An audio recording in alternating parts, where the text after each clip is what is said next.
Where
are those?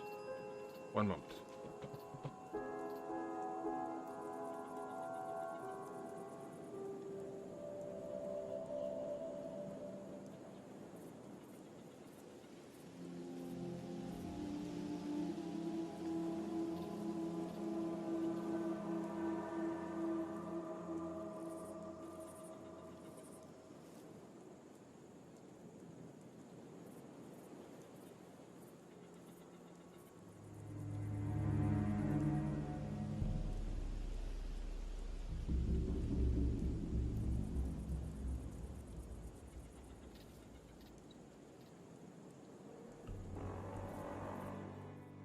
So sorry for the delay. I have a bunch of birthday phone calls today all of a sudden right before stream. How it always goes.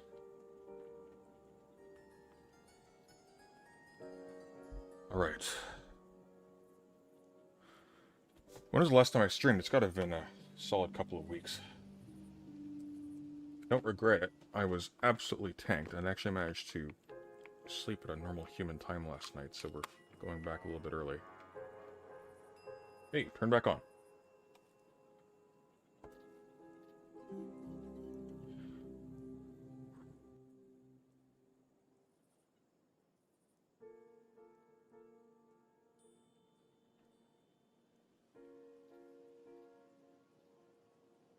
So we have 3 things for today. I was wrestling with myself whether or not to get the Dead Space remake, and I lost, so we will be doing Dead Space. I tested it out a little bit earlier, it runs very smoothly. Minus, for whatever reason, like there's a little stutter in the intro cutscene. Hopefully that'll be gone now. But compared to the Callisto Protocol, for a day 1 play, it's like butter. I actually uninstalled that game. I looked farther ahead at some long plays, so like where the plot went, and it's just Dead Space but less. It's so bad, even like disregarding the mechanics of it, because the combat is awful. Because the way Dead Space worked is you had some very rudimentary melee combat, but primarily you're using ranged combat. And why that worked is because you were now psychologically invested in keeping the monsters at distance from you, so they stayed scary. There were 3 dimensions to combat. The problem with the Callisto Protocol's reliance on melee combat is that now every single encounter is super up close.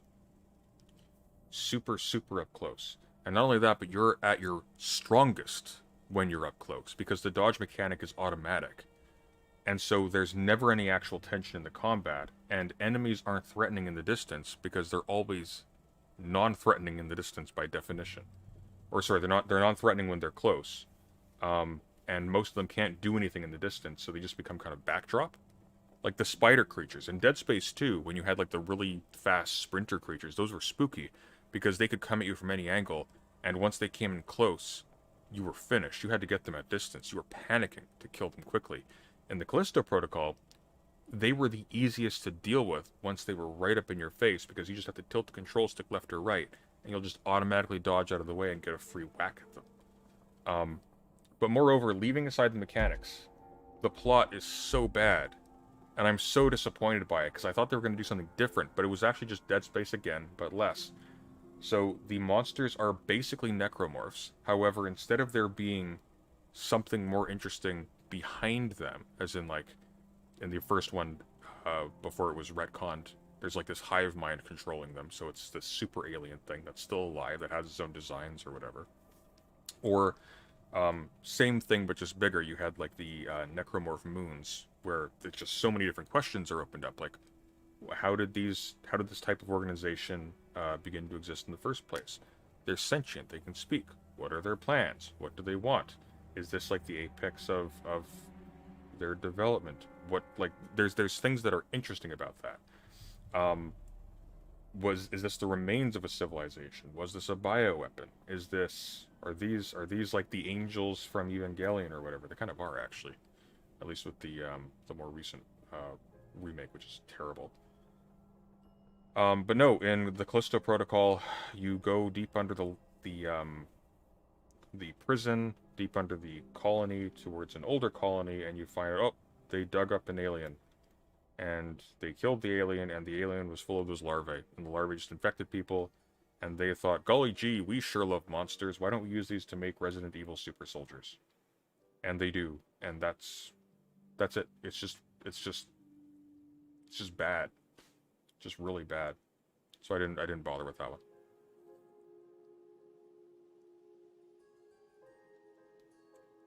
Did something happen to the Adam and Sitch convo? Yes, actually, and it's a positive thing. So I spoke to Adam a little while ago, and he said, I've got you booked in for Tuesday. This is last Tuesday. I said, okay, so what are we doing? So I don't know, what do you want to talk about? Honestly, nothing. So I told him this counter proposal. Let's bump this by 2 weeks. I will do my video critique of Height, and then we can talk about that. You can watch it on stream, and then we can go over it the day afterwards. So I'm spending the next little while reviewing Jonathan Haidt's Moral Foundations theory. I'm going to be making a video essay on that at some point in the next few days, and well, at some point in the next week, and then I will be going on to Adam and Sitch after Adam and Sitch or Sitch reviews it. So that's the plan there.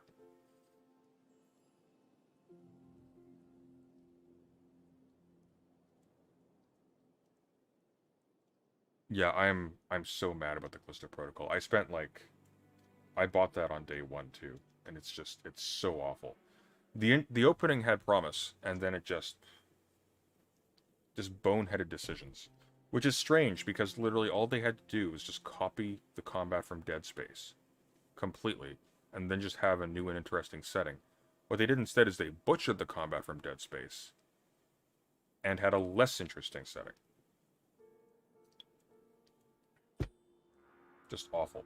Anyways, so we're doing 3 things today. We're going to look at some reviews of Hogwarts Legacy because people have been given previews of it, and we're going to see why they're completely full of it and why I've been basically 100% right so far about how terrible this game is going to be.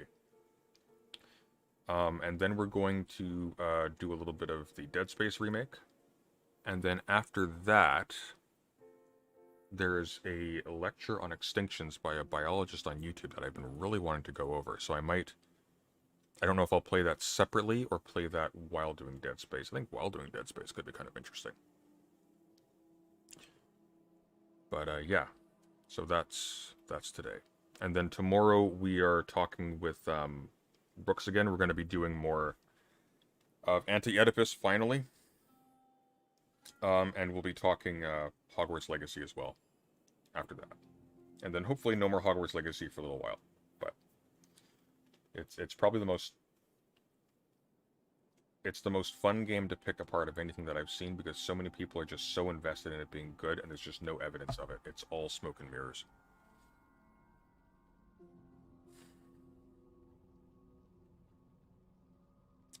Do be aware that Adam and Sitch, at least when I used to watch them years ago, don't fully onboard the entirety of Height's views and end up accidentally strawmanning them during the discussion. I'm not going to be describing them during the discussion at all.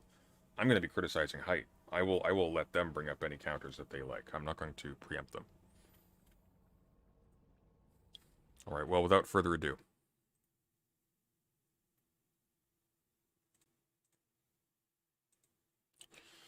This is T. Martin 2's Does Hogwarts Legacy Live Up to the Hype? It will not, but he will lie to you. And I'll explain why he will lie to you in a moment, although it's kind of obvious why. Here's the thing. I'll just explain it right now. So here's the problem with pre-reviewers, right? So people who get the game in advance and who are able to review it before it actually releases. When a film or a game or a book is reviewed after it's published, you can pretty much trust it as the actual opinion of the person reviewing the thing. Why? Because at that point, there is no vested interest in that person in doing a positive as opposed to a negative review. There is in the case of somebody doing a review of a game that hasn't been released yet. Why? Because unlike a post-release review in which everybody has access to the thing, you have access to the media as at the pleasure of the publisher. And if you have a history of torching expensive products before they go to release, they're not going to give you one. Which is one of the reasons why every review that we will see is positive, despite the fact that they show some of the most rudimentary mechanics and some of the most poor animations and writing. It's just bad. But you'll see that, so we'll just start. I don't think I can remember a time I was this excited to make a video. What's up, guys? My name is Trevor, or T. Martin, and I have played 2 hours of Hogwarts Legacy. Oh, I'm still cheesed about it. I can't wait to tell you guys all about it. Spoiler free, of course, and let me just say, it's very good. Before we hop into this video, I just want to let you know that I just want to look at this these flight mechanics for a second. It looks really cool, right? Look how Martin, fast he's going. And he's not going fast. all of this, the illusion of speed, is entirely the result of the cape flapping about. This is really slow. Played 2 hours This is really of Hogwarts Legacy. Oh, I'm still cheesing about it. I can't wait to tell you guys all about it. Spoiler free, of course. And let me just say, it's very good.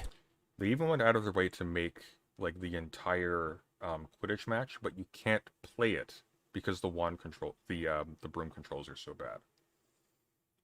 They're stiff and drifty, and they're made to look pretty, but they aren't satisfying and they aren't fast. And I suspect they aren't fast because the game would have trouble rendering if it went any faster than it does. That's my strong suspicion.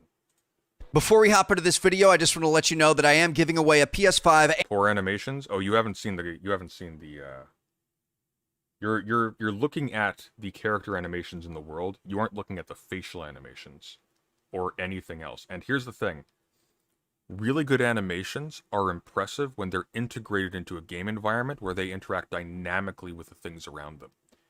That is not what we see here. What we see here are really intricate animations that are just isolate. So you can think of it as like it's impressive in the same way the FMV sequences in Myst are impressive. And a copy of Hogwarts Legacy. Be sure to stick around till the end to learn how to enter. So yeah, a few days ago, Warner Brothers and Avalanche invited me out to WB Studios in Los Angeles for a little hands-on time with the game. In total, I had about 2 hours of gameplay across various segments. So it started off right at the very beginning where I was able to hop into Character Creator and make my own character. Then they jumped me ahead to where I was able to kind of explore the grounds of the castle and inside the castle a little bit. And then they jumped me ahead again to later on in the game, I'm not sure where, but I was able to play an actual mission. You guys are going to see a lot of gameplay in this video. I'm also going to be uploading some of the gameplay separate in other videos, so make sure you guys check the channel. All in all, just an amazing experience, truly a dream come true. I was able to meet some of the devs, shake some hands. Everyone was so nice, so passionate, so excited. Like, you could feel the energy in the room, and it was just like, I'm so thankful for the experience. So thank you to Warner Brothers. Thank you to Avalanche for having. So once again, zombie-like NPCs just walking aimlessly into each other, into you, standing still, doing nothing. There's nothing going on. It's like a wax museum. Me. That being said, I was not paid. I was not influenced in any way. Like, if the game wasn't good, I wouldn't hesitate to tell you guys. It was amazing. I had a lot of fun. I am a big Harry Potter fan, so take that as you will. But I'm very excited to share what I found. And that's the level of interactivity you have. Oh, look, there's a bauble. That's it. When I said in my speculations about what the quality of the game will be, that you end up spending most of the game walking around pushing buttons, what I don't mean is that, oh, you mean you use your control stick to move around and you press buttons to interact with the game? No, what I'm talking about is that unlike in something like The Witcher, or like GTA 5, or like Zelda or whatever, in which you are using a control stick and buttons to engage in complex activities in the world that have their own significance, the actual gameplay flow in Hogwarts Legacy is going to be 99% walking to a thing which has no more complexity about it than as a button. It's literally nothing but switches. And the switches do absolutely nothing except open a door or activate an animation. And that's it. You're not using the things in the world to actually play intricate games or to like engage in like an intricate activity requiring skill, or creativity. It's literally just the same level of interactivity that you would get in those old 90s educational computer games like the Magic School Bus and whatnot. You see a planet, you'll click on it, the rings will spin, it'll make a funny noise for 5 seconds, and that's it. You know, kind of what I experienced. So first up, we've got our character creator, and we're not going to spend too much time on this segment because after all, it is just a character creator, but I got to be honest, I was impressed. This was well fleshed out. There were tons of options, tons of customization. You had a lot of control. I'm convinced that no matter what you're trying to make, if you're trying to make yourself, if you're trying to make somebody from the movies, if you're trying to make a random character you have made up in your head, you're probably going to be able to get pretty close. There were a lot of options here, and I feel like for most games, character creators are cool, but not really all that impressive or important. But this is Harry Potter after all. We've all been dreaming of this game for so long. We all want to put ourselves in that universe, and I think this creator is going to get us there. Slight sidetrack here, but talking about putting your character in the game, the cutscenes were unbelievable. I was not ready for how good the cutscenes are. I enjoyed them so much. It felt like I was watching the films. Does that look unbelievable to you? To have a character that kind of looked like me walking around Hogwarts and things in these cutscenes, it was super sick. They're stiff and capable of a grand total of a single expression, and a single expression is this.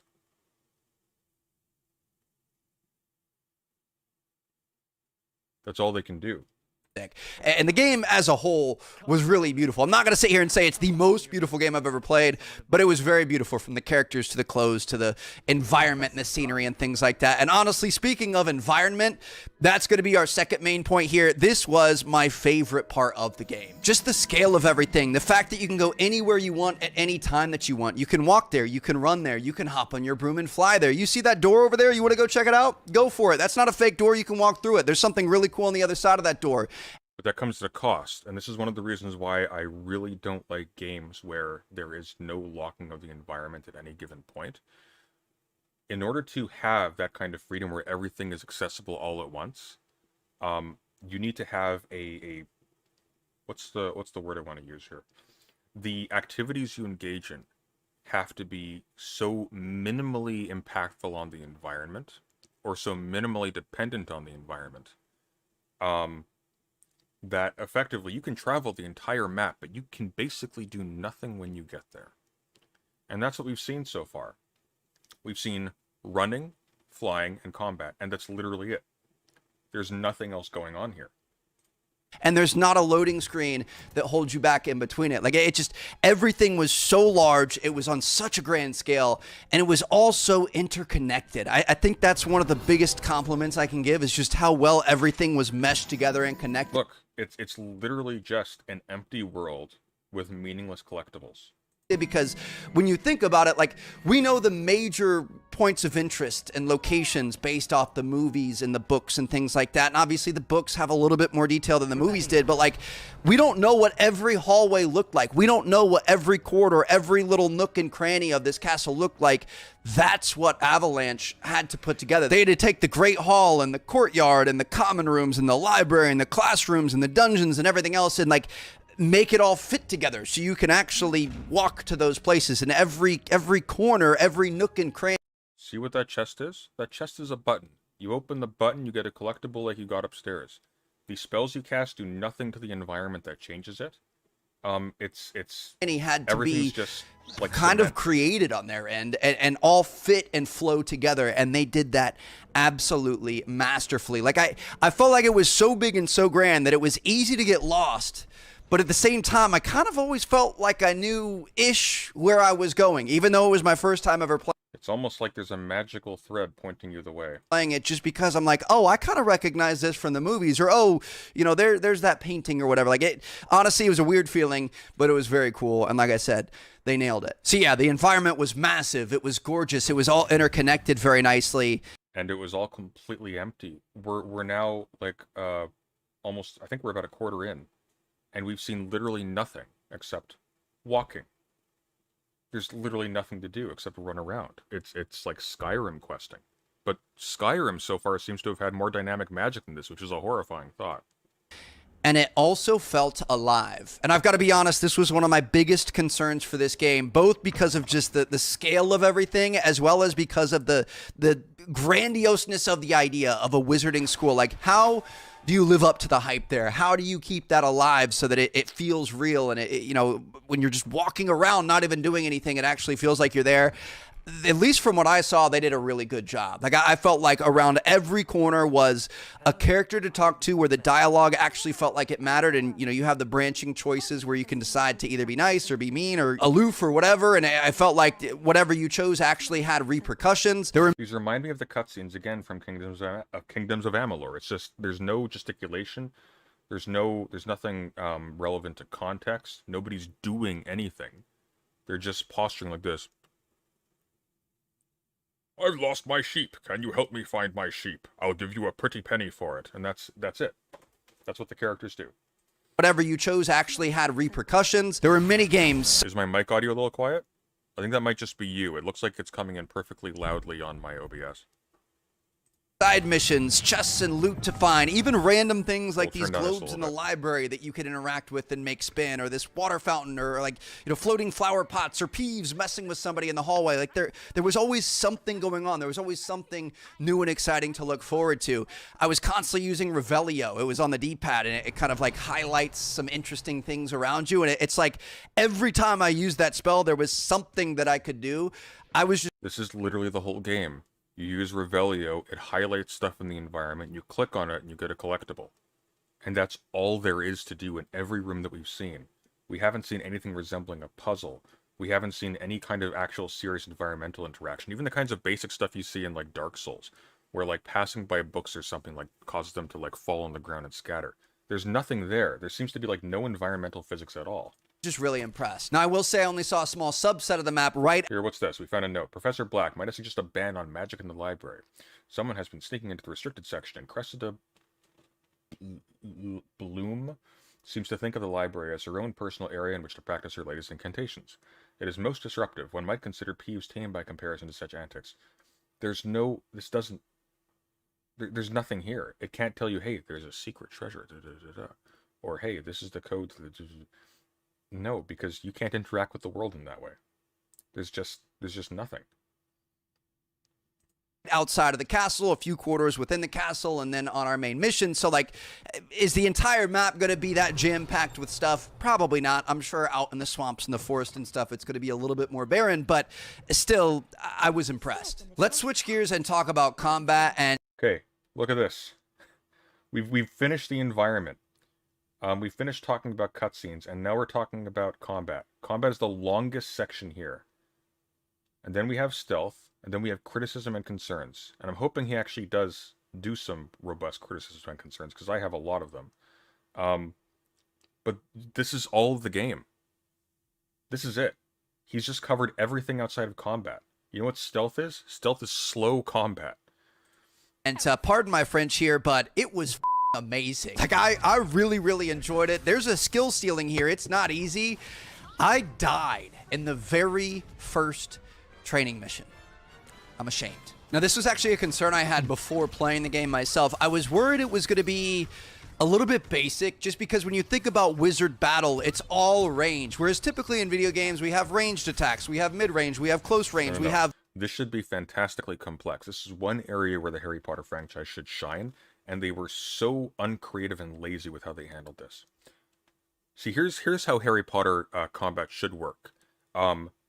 Spells that disarm, or that, like, stun, or that kill, should basically be one hits. There should be no HP. It should be, you get hit by this, you're out. However, you have a wide range of creative solutions to this. For instance, instead of turning Wingardium Leviosa, the levitation spell, into just a way to toss barrels linearly, so that really that's not even a separate spell, it's just, hey, if you're in proximity to a barrel, now you can activate an attack that that induces stagger for a second. What you could do is have a cover system, so that you're hiding behind. You've got spells going all around you. You're pinned down. However, there's a big table over there. What I can do is I can use Wingardium Leviosa on the big table to, like, lift it overhead, maybe use it as a shield, and, like, progress forward, or just, like, drop it on top of them, or like, oh, there's a chandelier up there. I can cast a spell now.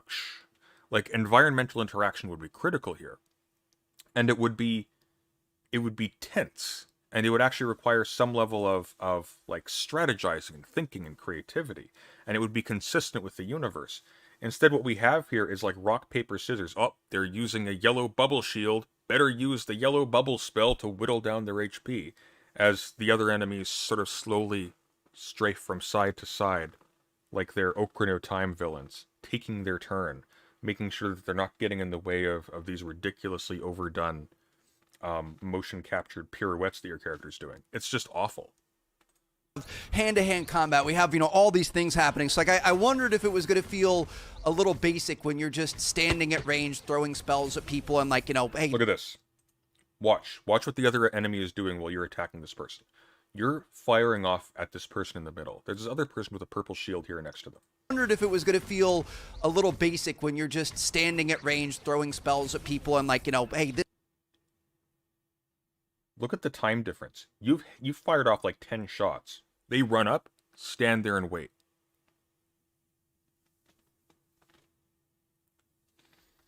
This spell counters this spell, but like, how interesting could it get? I was totally wrong. It was really, really good.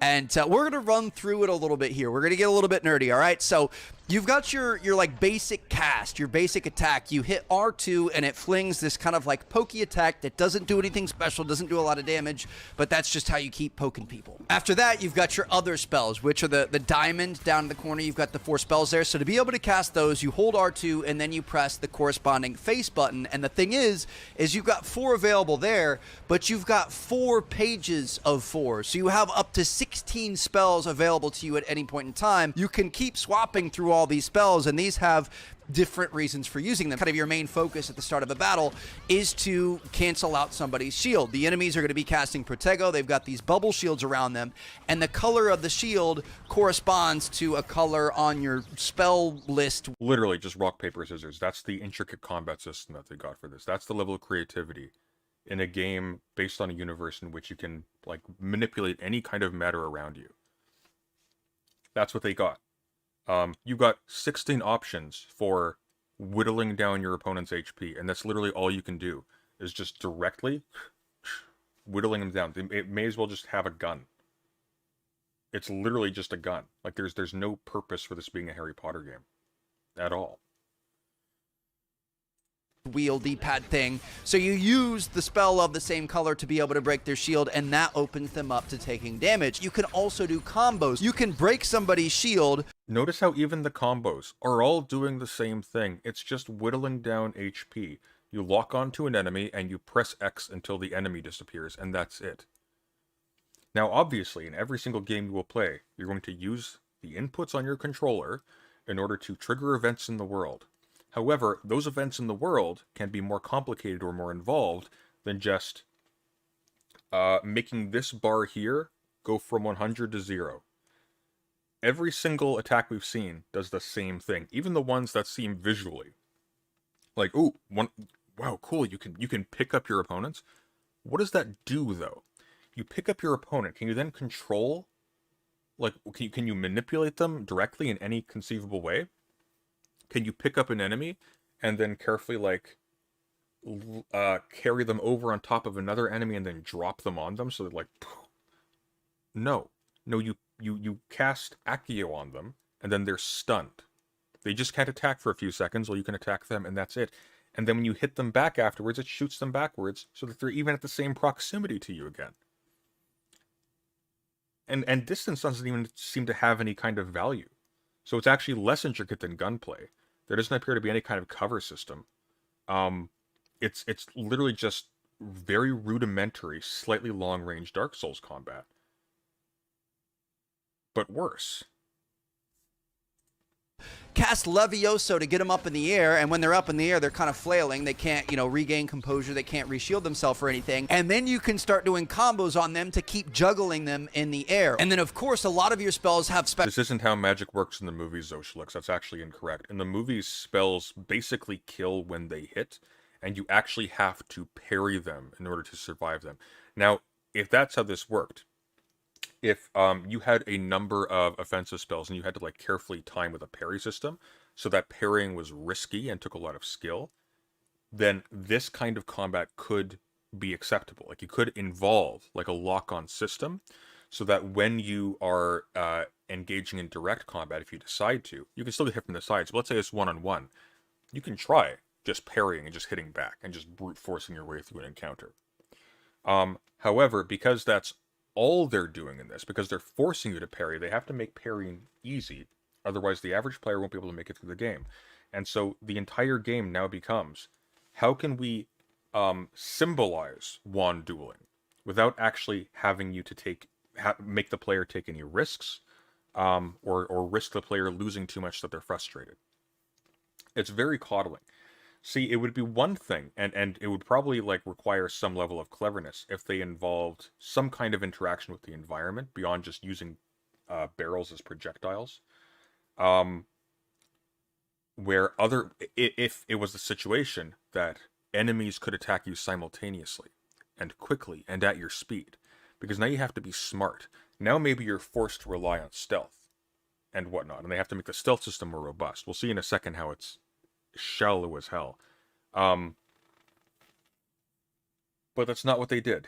Instead, it's literally just you lock on and you tap to kill, and that's it. That's it.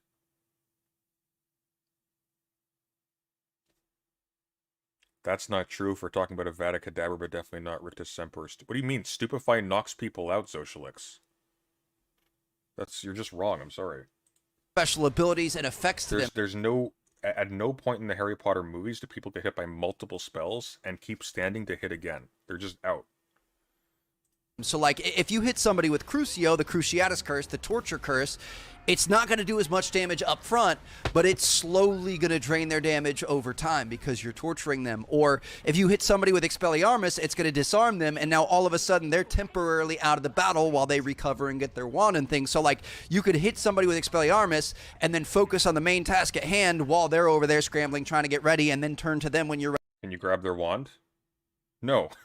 It's literally just a stun attack.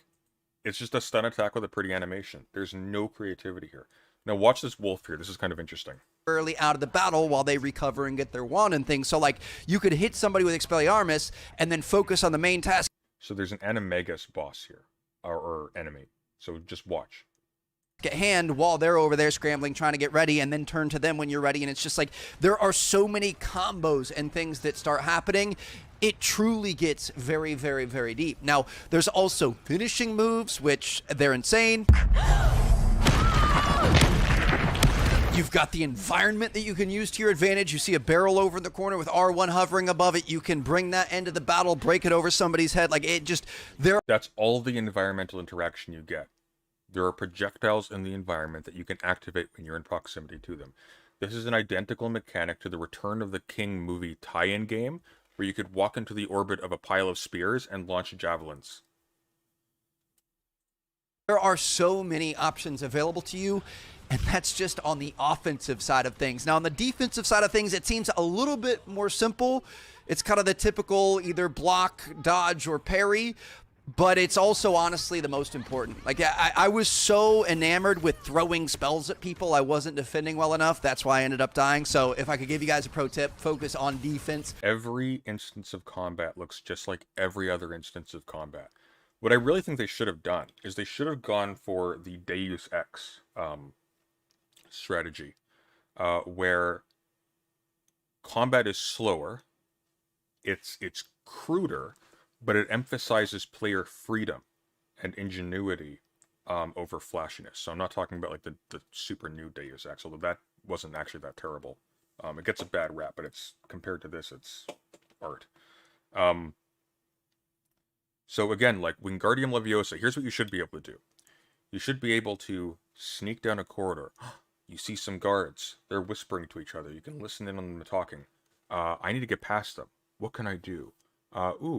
There's there's a big like chest over here. I'm going to very, very quietly lift it up, careful not to hit the walls or anything like that, and drop it on their heads both at the same time.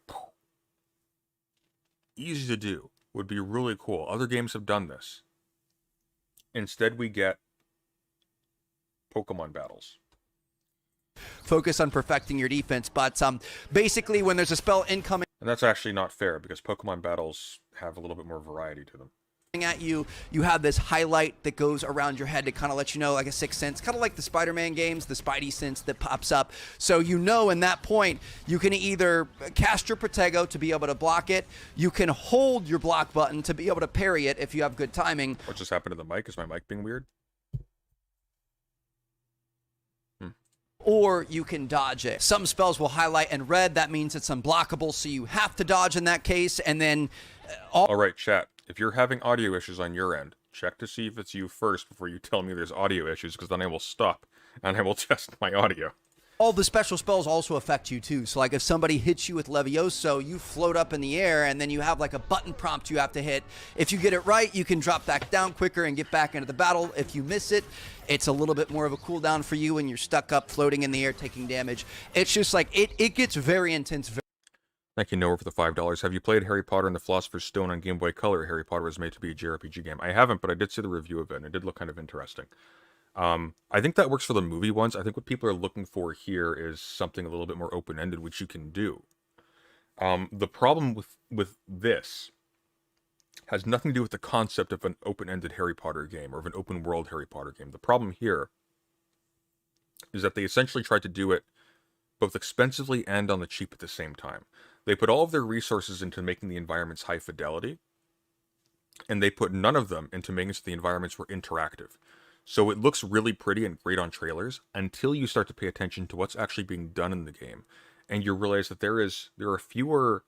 This is a less involved game than Assassin's Creed or even Spider-Man. There's literally nothing to this, and even like enemies at different elevations, there's not even that level of depth. They don't have an advantage. You engage with enemies that are higher or lower than you in the same way as enemies that are on the same plane. There doesn't appear to be any integration of flight and combat. That's something else. I haven't seen any engagement with other characters on brooms or on steeds of any kind. It's just so rudimentary. And even when they're going through the part of the environment they did actually spend a lot of time on, where you have like when you're walking through Hogwarts and whatnot, it's literally just rooms with no interactivity. The illusion of interactivity being given by, oh, here's a globe you can spin. How many spinning globes have we seen? Where there will be moving pictures on the walls. It's like, ooh, that's impressive. Moving pictures on the walls. A moving picture on the wall is one of two things. It's an animated texture, which it is in all these cases, or it's an NPC. And we haven't seen any function as NPCs so far. We even saw earlier in the hallway, there was one where one painting was talking, presumably to the one next to it, but the one next to it wasn't responding. It's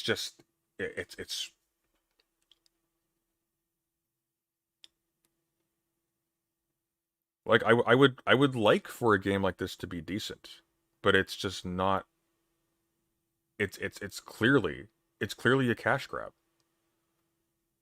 It's clearly a cash grab. Very quickly, and I was on the second level of the battle arena, so I'm excited to go back and keep practicing. Stealth. I absolutely had to highlight this as somebody who loves Assassin's Creed and Hitman games and things like that. Like, I was so stoked when I played this mission, and I know a lot of you guys are going to be very, very excited too. So you do have a choice in how you approach certain things. You can run in wands blazing if you want, or in this mission where I'm approaching a poacher camp, I chose to throw on my disillusionment charm and go in and take them down one by one. Now, you're not fully invisible. You still have to watch out for, you know, enemy pathways and lines of sight and cones of vision and not making too much noise and things like that. But here I am sneaking around this camp doing a little Petrificus Totalis on people to be able to take them down one by one. It was very, very cool, and I can't wait to see moments of like sneaking around the castle and stuff. It's going to be amazing. Now, another segment later on in this mission, it's not just stealth aggro where you take people out one by one. There was a segment where there were two goblins talking to each other, and I just snuck by them entirely. I didn't engage them at all, and I was able to just keep on going, you know, Captain Price style. Very, very cool. Stealth is absolutely a viable option, as is just going in and Avada Kedavraing everyone. A lot of great things we've talked about so far. That's stealth. It's just Assassin's Creed with no verticality. This is awful. But we've got to move on to the negatives. All right, no game is perfect. We don't expect this game to be perfect, especially before release. And to be honest, if I was watching a first impressions video and the person only had good things and praise to give, I straight up wouldn't believe it. So let's talk about the negatives. It boils down to a couple of points for me. Okay, here's predictions. Facial animations are going to be a little bit stiff. I think that's going to be one. I think flight controls are going to be floaty and difficult. He's going to have some difficulty flying. That's going to feel a little bit awkward. And what else do we have? Probably the weather doesn't impact gameplay at all. That's a wild card. Let's see. Number one is I did run into a couple of little bugs and glitches. Like there was a time. And little bugs and glitches. where I was trying to walk through a door. The crucial point is these are going to be things that will not deter somebody from buying the game at all. And I just ran face first into the door. It didn't budge, so I had to turn around, back up a few steps, and then walk at it again, and then it opened up. There were also other times where like I would walk through a doorway into a new room, and just the lighting would get a little bit wonky. You know, there'd be a couple of frames of flashes while it was trying to figure itself out, and then it would settle down and look good. And to be honest, I'm not even going to show you guys the gameplay of these. I don't think it's fair to the devs to highlight that, because this happens with literally every game going through development. Exactly. This is the section on criticisms and concerns. We're almost halfway done. And he spent it on, there's a few bugs and glitches on this massive open world game, but, you know, that's every game of its type. It is every game of its type. This is basically just there to give the illusion of credibility when he's passed over the fact that every bit of the gameplay so far is an impoverished version of a tired old mechanic that has already been present in games for the last 10 years. Those are some of the final things that are ironed out and polished right at the very end. I have no idea what build of the game we were on. I'm assuming it's not the most recent build. It's definitely not going to be the build that we're playing at release after the day one patch. So I would expect most of this to be fixed by the time the game comes out. We can talk about it then if it's not, but I've literally seen this in every game I've ever played early. It's just a part of development. Last but not least, my final concern. He has two concerns, one of which is, hey guys, there's some lighting bugs here and there, but they'll be fixed on patch. He's not criticizing the gameplay or the structure or anything at all. The emptiness of the world, well, we'll see what he says next, maybe that'll be it.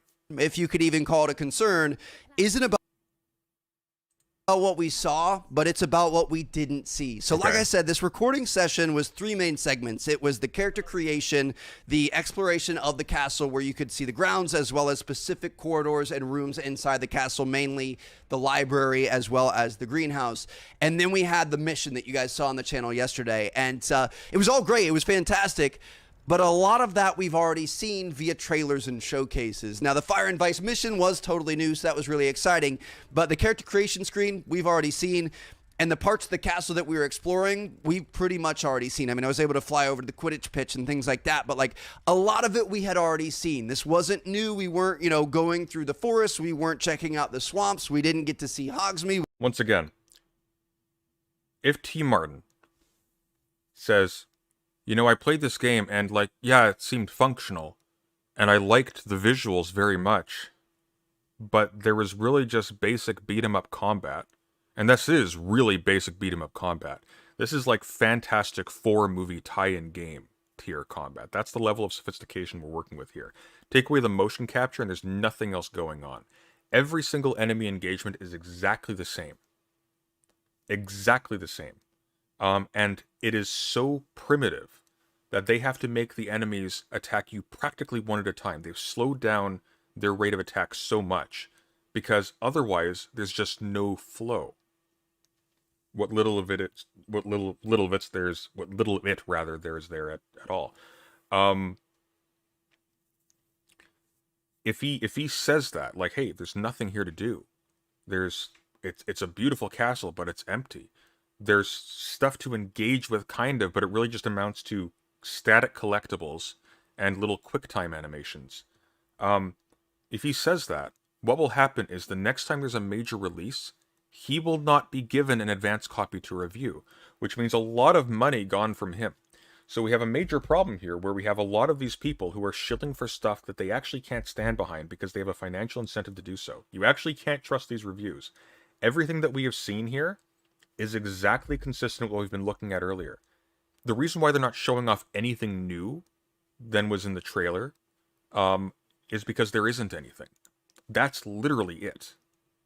That's it. It's Grand Theft Auto with one car and one gun.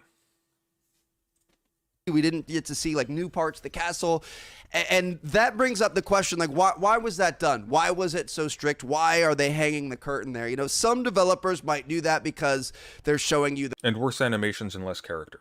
The complete side of the game that's in good shape, and the rest of the game probably isn't in as good of shape. I don't think that's the case here, though. I think this just boils down to I think them. the whole game is in exactly this shape. I think this is going to be one of the most consistent experiences ever. There's going to be no variety, no variation, no highs or lows in quality. Just what we've seen, that's it. 70 hours. Wanting to keep some secrets. Instead of seeing everything on social media beforehand, I think they want us to walk through that castle and have jaw-dropping moments. I think they want to keep things under wraps. I think they want there to be surprises and excitement, and they want to keep the magic and the mystery alive. If they just let us run free and go through the entire castle, I guarantee you so many things would have been spoiled. There would have been so many clips all over the place. Like, I think they want to keep some excitement. Well, no, what they would do is they would show you one example. One example of an actual secret. And as a matter of fact, they did in the trailer. They show you a painting that you could walk up to, and if you zap it with a certain spell, it opens up a staircase and a door. Walking around and pushing buttons. There's literally nothing in the game more interactive than a doorbell. Contained for the actual release. And honestly, I respect that. Like, I can't wait to play. All in all, I just want to say, I mean, He had no critiques. He had none. He had bullshit pretend critiques in which he's like, oh, this massive game has bugs. Like, every game in existence has bugs. It even says this. And oh, we didn't see more than from the trailers. Like, okay. But that's probably just because they're hiding all of these amazing secrets. Why would you think so? Here's the critical thing, right? When you look at the manner in which your character engages with the environment, where it's all hyper-contextual, and not hyper-contextual in the sense that you interact with like dynamic elements of your environment and you're forced to rely upon stuff that happens to be present at a given time, but that literally you have to walk up to a thing to press F to pay respects, and that's the entire game.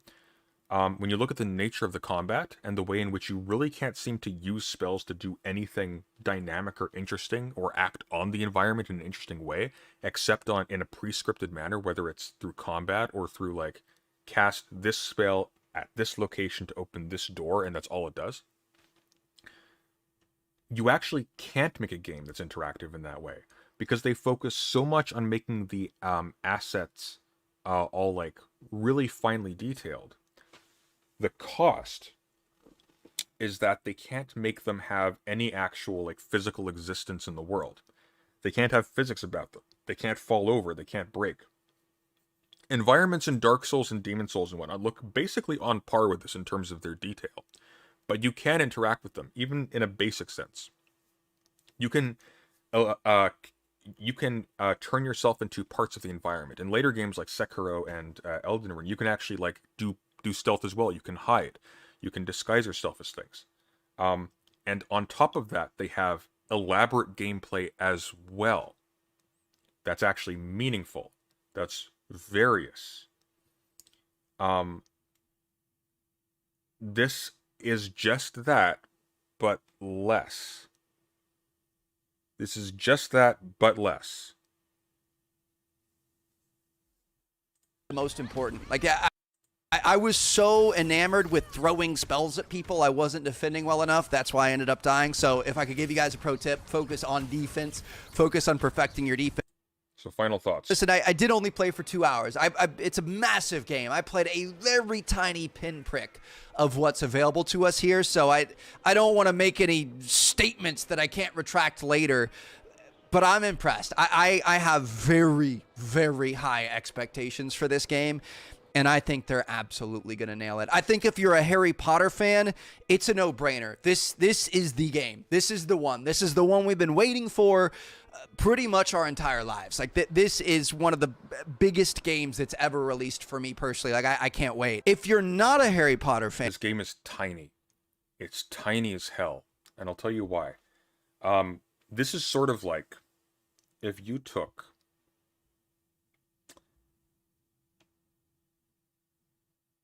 If you took the first Assassin's Creed, right? The very first one. Took away the verticality almost entirely. But you made the overworld 10 times the size of Skyrim. You can't climb on rooftops. You can't fly. You can barely interact with the environment. But it's just wide. That's what you're looking at. When they say big, they literally just mean lots of space. Do you know what the cost of putting empty space in a game is? It's not high.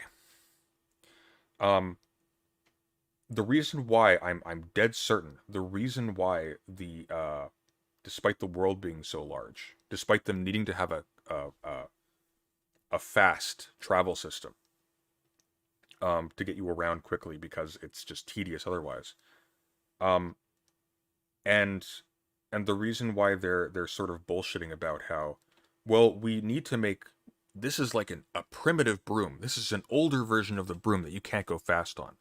They've got a Quidditch tent there. Quidditch has been around since the 15th century in universe, I believe. Quidditch involves speed. You're chasing a snitch, right? They have to be fast. The reason why, the reason for all of that is because they want you to be able to fly over a ledge and see the billowing robes of students very far away without any cut-in. And if they go any faster, this poorly optimized, glorified movie will not be able to render it in time. It'll be choppy. I think that's what's going on here. I think this is a massively empty game that's just all visuals. There's nothing but visuals, which is a shame because what would have been a much better experience is go for the immersive sim route, have it be smaller and more constrained, but more meaningful. Make it so you can engage with the environments in a real way. Make it so that, because you're in a school system, right, you have the perfect excuse to actually regiment where players go at a given time. Make it so that they have a schedule they have to keep up with. They have to go to like specific classes. If they want to go into the restricted section at night, they have to wait till nighttime. They have to sneak around. There are particular reasons for doing so. Not just, here's a 3D model of Hogwarts, isn't it pretty? Oops, we didn't put a game in. Let's put in some Assassin's Creed side quests. Man. And it's kind of hard for me to take the Harry Potter out of me just because I love it. I love the books. I love the movies. I grew up reading the books. I still think it'd be a really good game. Even if you weren't familiar with the universe, even if you didn't really care about the universe. We're literally going back to just looking at the same footage as before. There's nothing here. There's nothing to show. He's played for 2 hours. What he has to show for 2 hours is walking around a hallway with static NPCs and rudimentary beat-em-up combat. I think it would be a good RPG filled with... Hell, Dead Space style combat. Dead Space style combat would be more interesting in a game like this, where you have to be somewhat creative.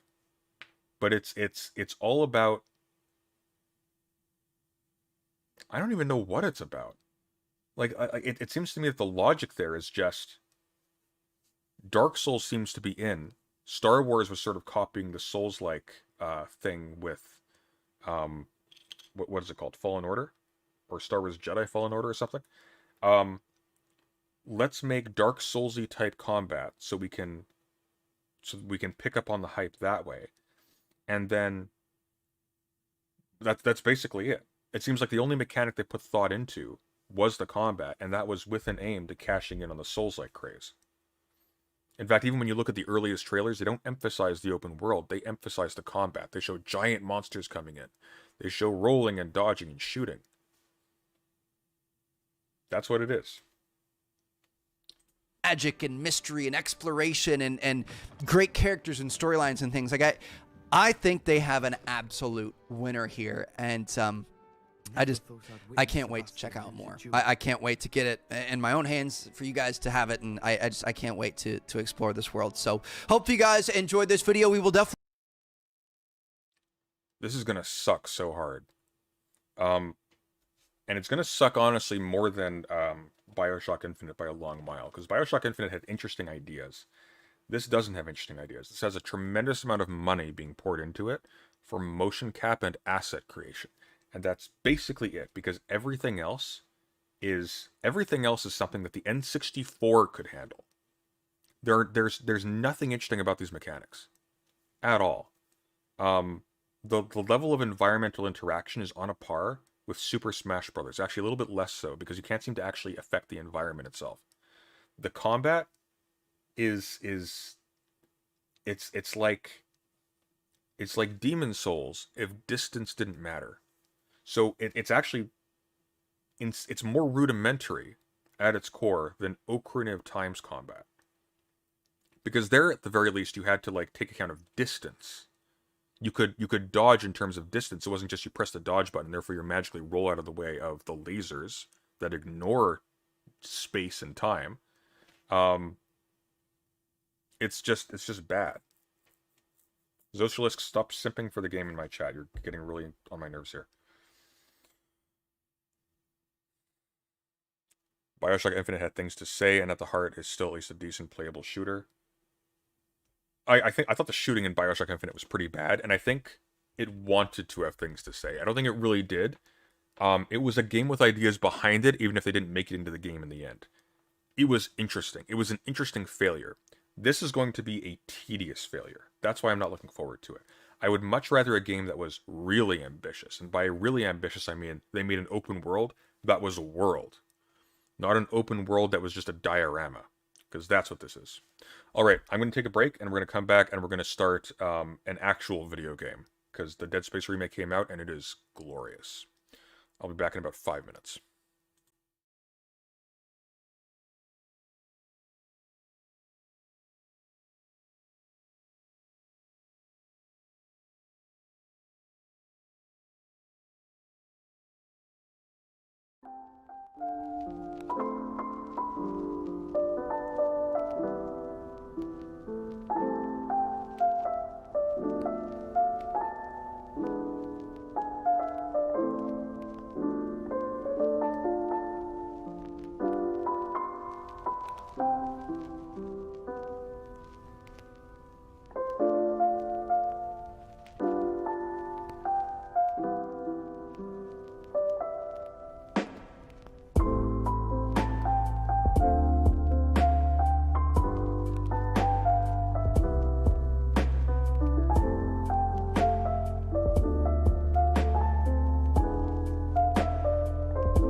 This is the Dead Space remake.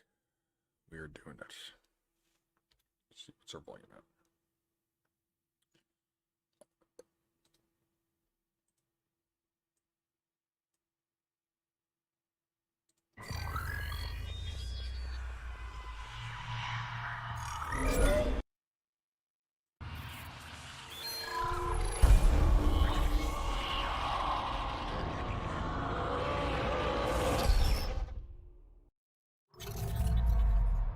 I was so happy this came out right on my birthday. It's amazing. Okay, 1 year closer to dying the same day this game comes out. Now look at me.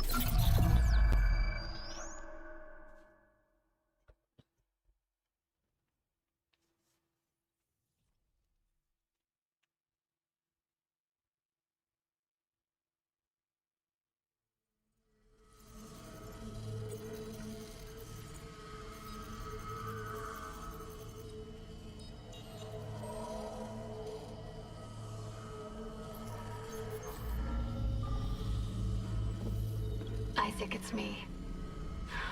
Oh, I wish I could talk to you. I'm sorry. I'm sorry about everything. Oh, I just wish I could talk to someone.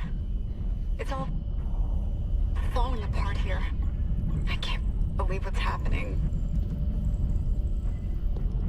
Strange. Such a little thing. That's her? Nicole? Yeah. First deferred from her in weeks. We're 5 minutes out. You still got that thing on repeat? Here, let's Fishermer is not a job you turn down, but 6 months apart with only vid calls? That's rough. Easy to say the wrong thing. I don't blame you. I'd listen to my girlfriend over Hammond reciting security protocols. Forewarned is forearmed, Miss Davies. So you keep saying... Here we go. Nice clean re-entry. Thank you, Beneath. Yeah, it is my birthday. Age of 7. Imagine 6 months staring at that chunk of rock. To an independent miner, that's paradise. Aegis 7 is one of the richest finds in CEC history. Some prospecting teams set up for life. Now where is she? Hammond has beautiful eyes. There.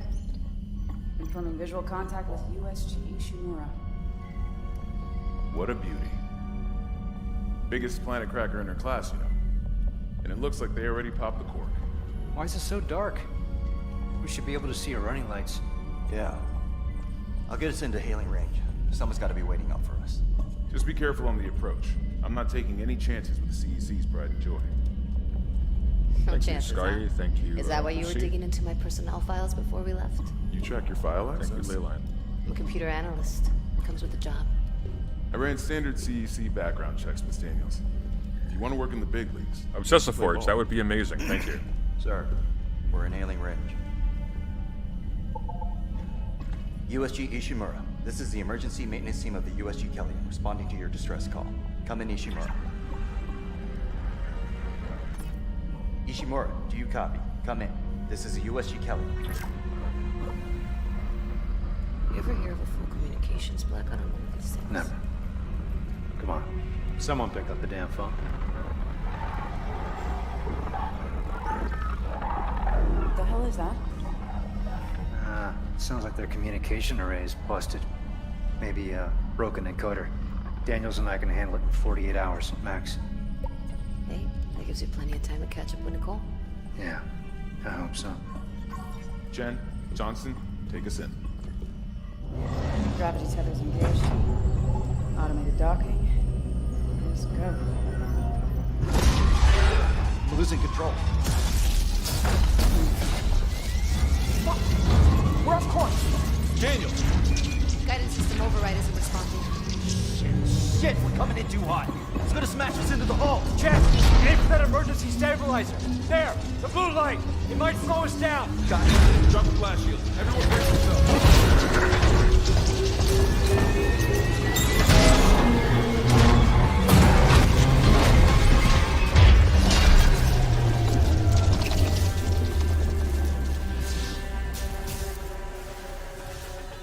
Everyone okay?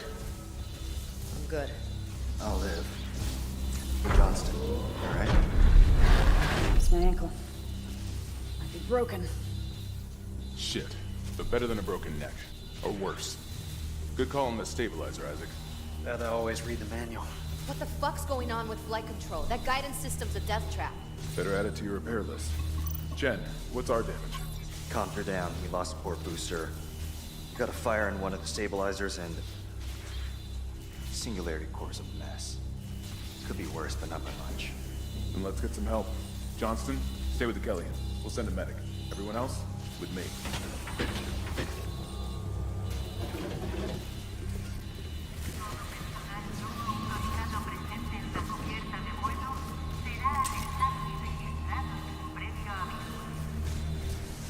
Alright, Johnston, let's see that ankle. Oh, you look fine.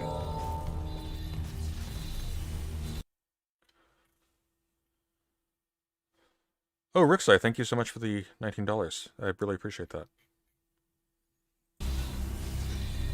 Looks like hell. Stand clear. Crap, we came down hard. Not a great start. Native.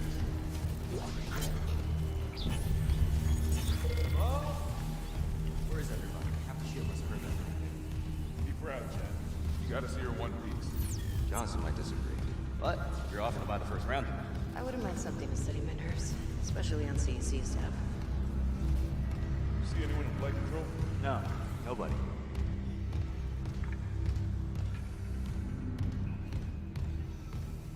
Isaac, guess we better go.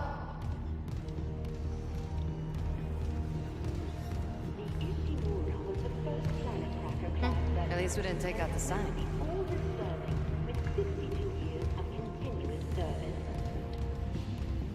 It holds the record for the highest number of planet crashes, with 34 to date, and highest dead weight of refined product at 14. May as well get signed in. And counting. Whether you're enjoying aboard the Ishimura or strengthening the extraction work, This is so smooth compared to the Callisto Protocol. Those textures aren't fantastic. Oh, they get a little bit better when you look up close. Oh, that's fine. Oh, I see. There's a little bit of a blur at distance. That's what Come goes on. sync your rig. Gotcha, gotcha.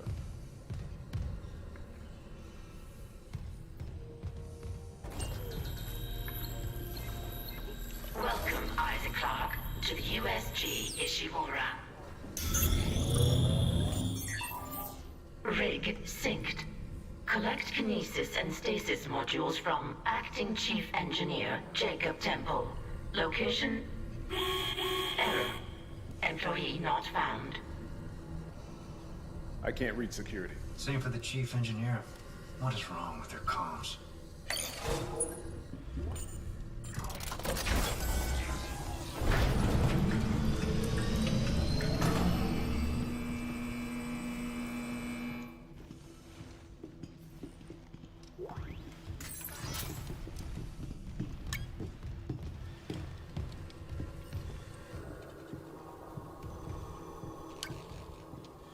Book on world religions. Someone left in a hurry. Hang on, wait a second, wait a second. Where's the security detail? Where's anybody? There's nothing logged. No duty roster, no power to the elevator. For God's sake. Zero gravity therapy. That security console's still working. Isaac, get a damage report. I'm done playing around. What is this? Interstellar medicine. There's a lot of like really old books here for some reason. World religions again. What Does is anyone this? else smell that? Smell what? Like something died in the air vents. Oh, Encyclopedia Ishimura. Ooh, I like that. They've actually spent time increasing the world building here. I'm actually wondering if that edition of World Religions is just like a generic riff on like a typical World Religions textbook you'd find, Can you reroute power to the elevator? or if If I it's can figure out why it's down. or if it's like an actual book try that that they're security basing it console. off of. What is this? Imagine a world where basic resources like fuel, ore, metals, and ice are hard to come by. Oh, it's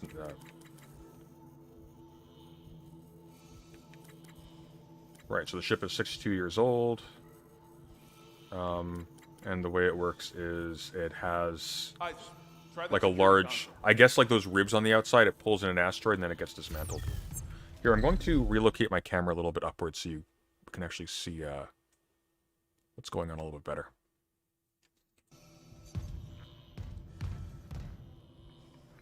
Alright, what am I doing here? Right, okay.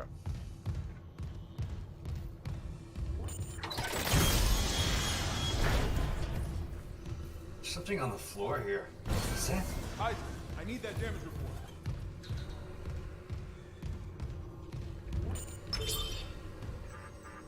Oh god, that smell. What have you got, Isaac? Shit. It's not just comms or the guidance system. Half the Ishimura's in the red. Engines, hull, the trams. Could do that kind of damage to a planet cracker. Okay, power. Ventilation's up. Power to the elevators. Hazardous anomaly detected. Quarantine activated. Another malfunction? No. Our quarantine systems are all fine. Oh, wait. Do you hear that? Yeah. Yeah, I hear it. Yeah, man. Take it easy. Daniels, get those elevators. There's something missing. Up there! Oh, God! Shit! No! Daniels, get the doors open! Almost! Get out of there! Hands on the doors! Come on, let's go. A little sense of urgency here.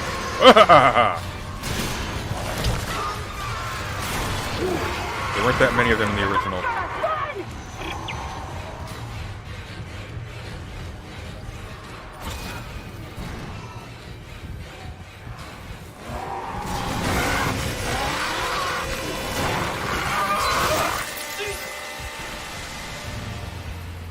Oh, hello. Here, I want to change my controller layout a little bit.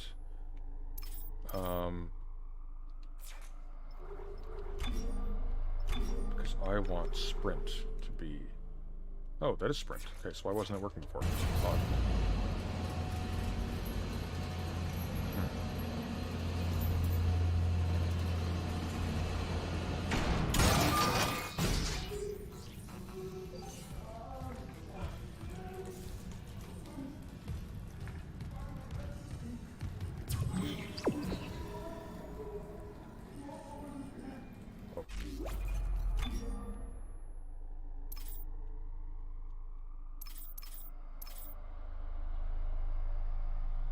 Right, okay.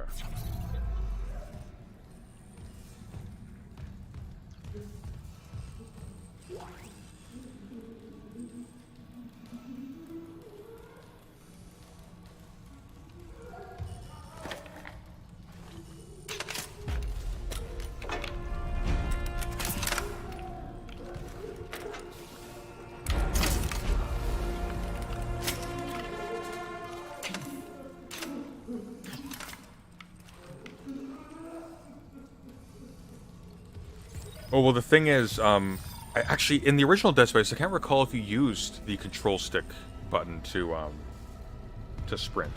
But the left bumper isn't actually, like, mapped to anything. So, rather than have it, like, interfere with your,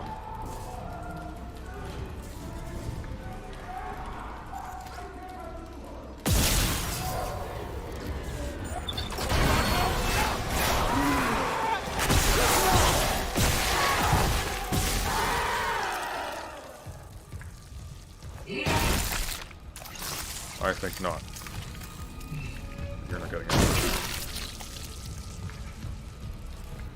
Alright. There was stuff.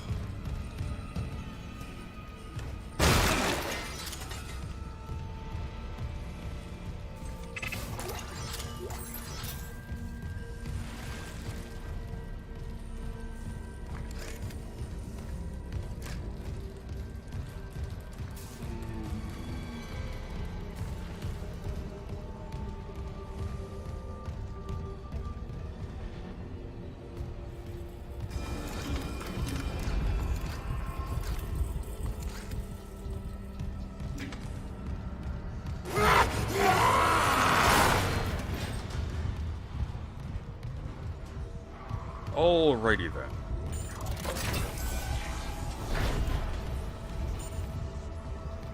Security request retrieved. It didn't die. We shot that fucker right between the eyes and it didn't die. Smith had to shoot its fucking arms and legs off. For God's sake, send help! Doesn't LB handle alt fire? No, right LB handles alt fire. LB is just unmapped. I was kind of surprised too. It's like,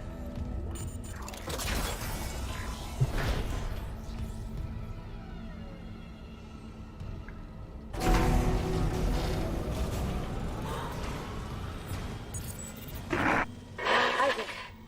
Oh my god, Isaac. You made it. Just... they're everywhere.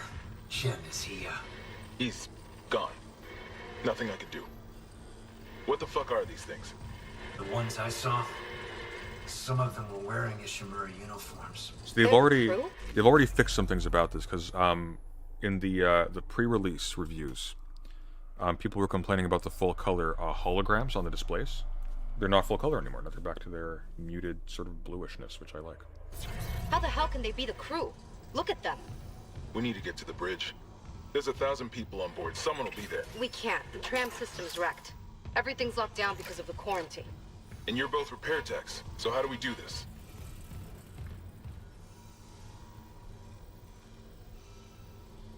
There's a broken tram car blocking the tunnel. It's gridlocked the system. And the data board's burned out. I can't lift the lockdown or call the tram until we get a spare from the maintenance bay. But it's all on Isaac's side of the quarantine. I'll handle it. Just make sure there's power to the repair systems. And Isaac. Yeah? I'm sure Nicole's okay. She's a doctor, right? She'll do the smart thing. Yeah. Yeah, she always does. Find somewhere safe. I'll be back soon. The facial animations are fantastic. I'm gonna turn up the temperature in here. I can never decide if it's too hot or too cold.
Oh, this is the hallway we saw.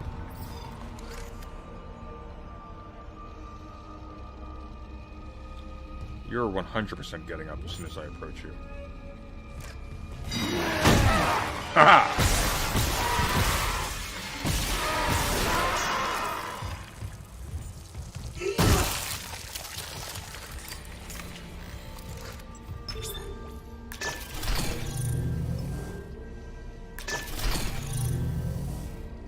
Cargo hall storage, maintenance bay. Let's try cargo hall storage.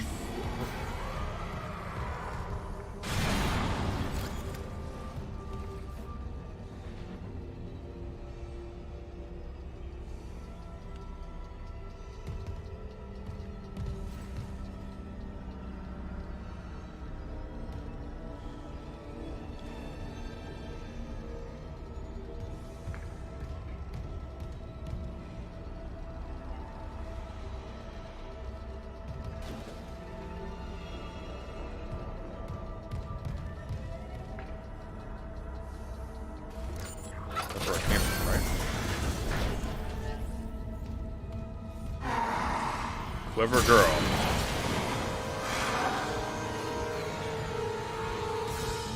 Whoop.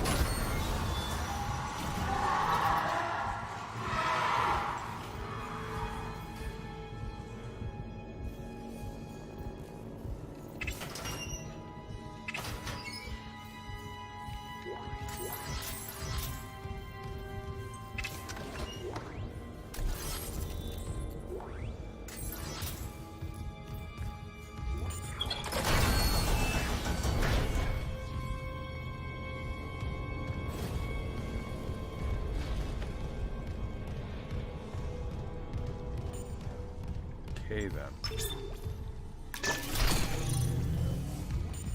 We're a little indecisive apparently.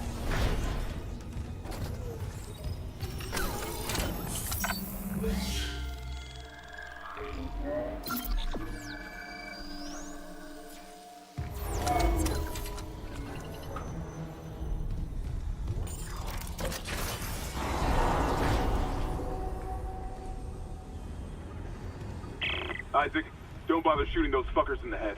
Doesn't even slow them down. Okay. But I want to shoot him in the The head. only way is hacking them apart. Those arms, their legs. Does that even kill them? Or do they just stop moving? Ah, come on. Boom. Haha, there we are. That's what I wanted.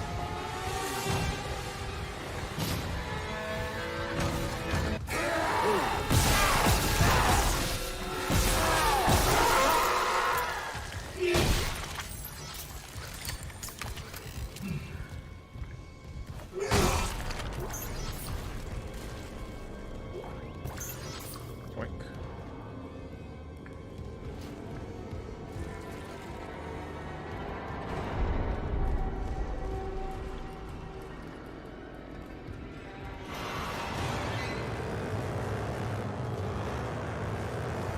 Where? Where? Oh, there you are. Alright, come on.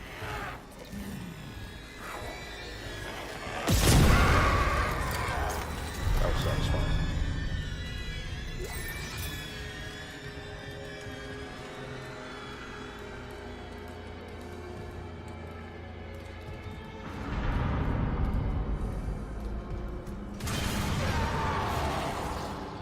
Alrighty then.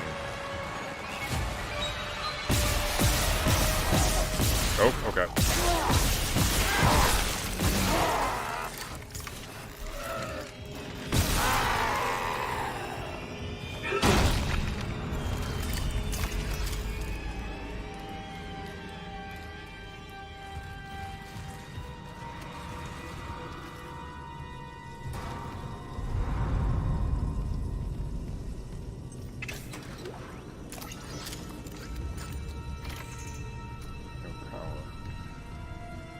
Okay, we want him there, clearly.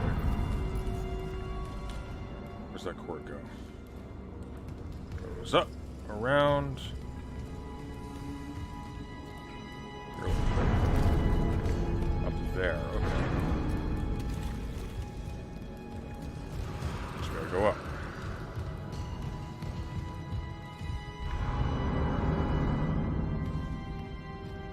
This is so smooth.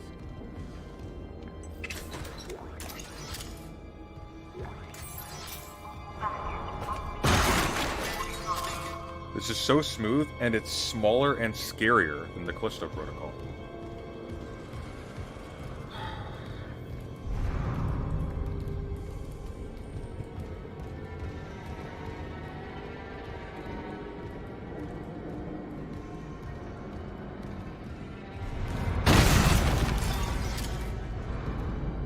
It's gonna pop out as soon as I turn this corner.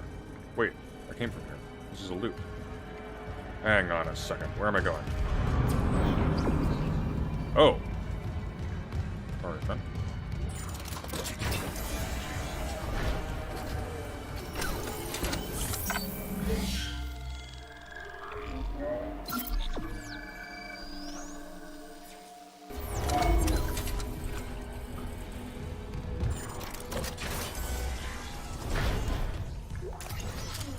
When do we learn about extinctions? I'm going to pop it on in a minute.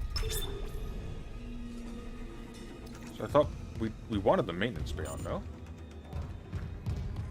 Hang on, what are our missions here?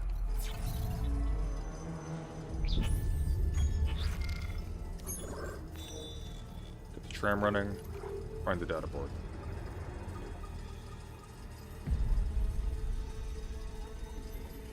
So I guess I find the replacement in here.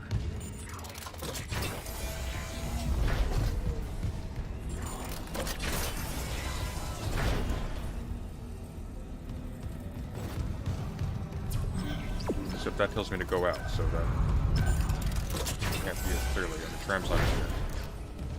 So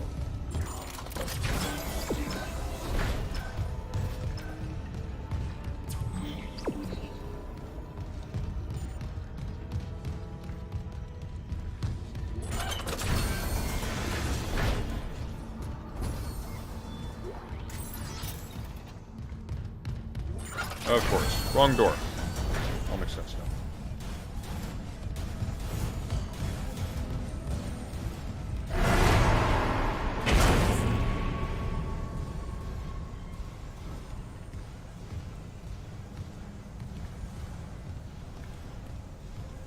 Hi.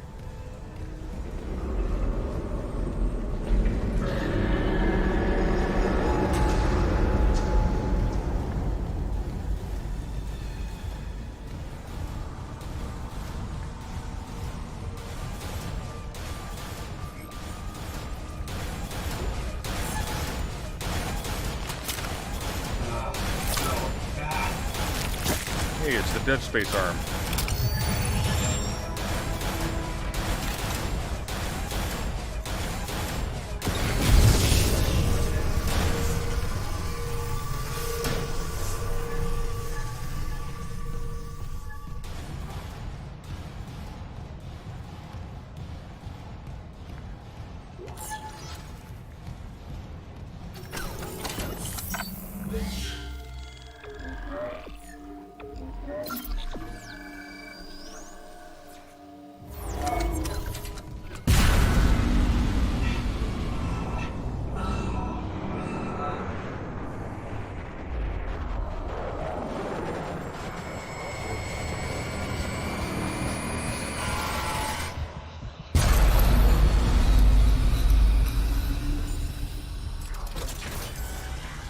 Oh. All gender bathrooms in the future.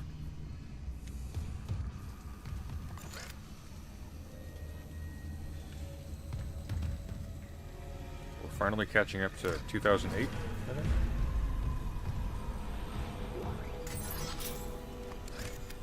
Oh, hello there.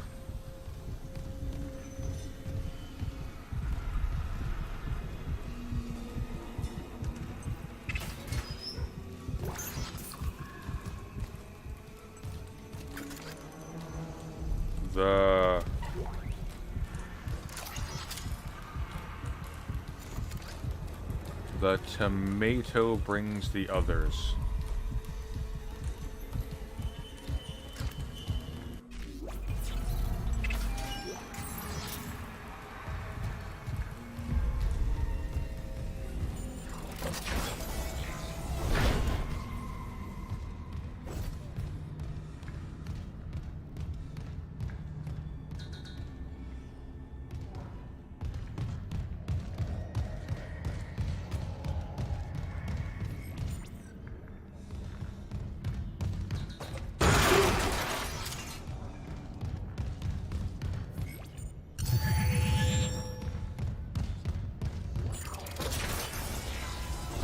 Ah, here we are.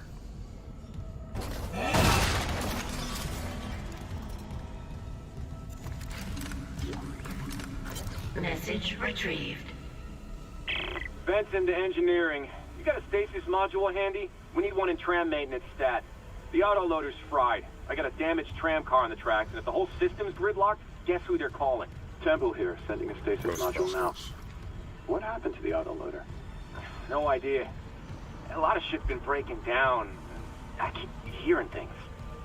Down in the gears where no one can be. No? I know.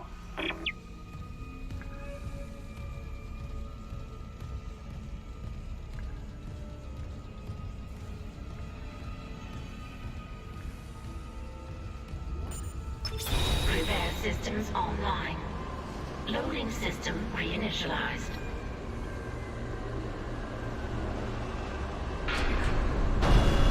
Warning. Autoloader malfunction. Please contact a repair technician.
Ah, I missed it. Any luck moving that tram car? The autoloader's busted. One stasis should do the trick. Just gotta time it. Great. But hurry. Okay? Sound carriage down here.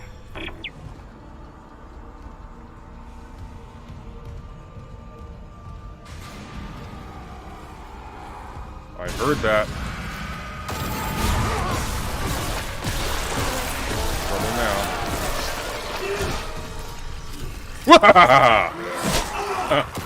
That was fast. Okay. Aim, damn you.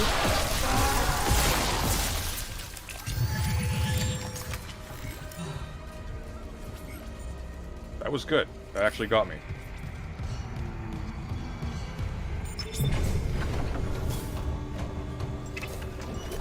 I hate whoever designed that, but that got me. Engaged.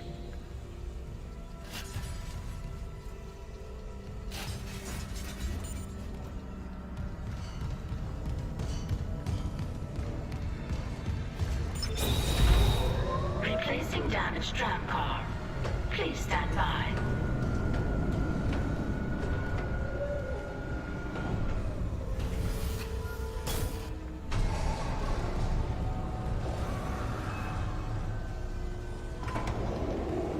Boy, we've been over this.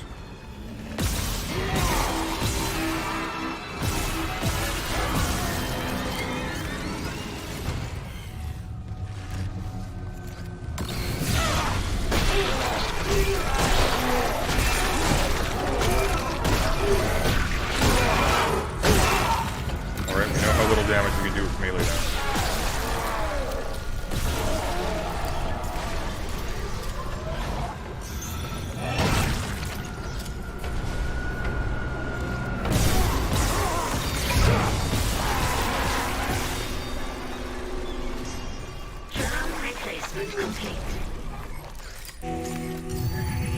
You got it. The tram was jamming the whole system. That's one down. You said a data board was fried too? Inventory says there's a spare board in the maintenance bay. We can't run the trams without it.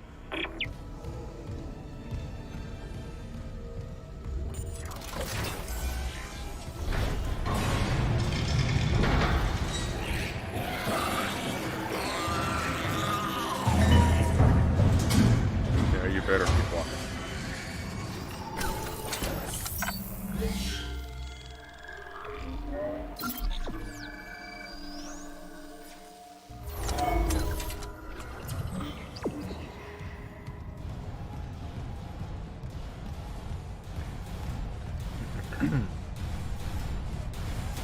No, it's, they even say like,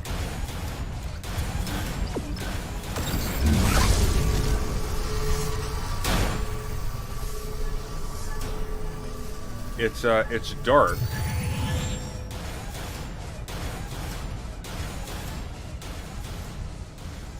It's dark in here because it's on reserve power.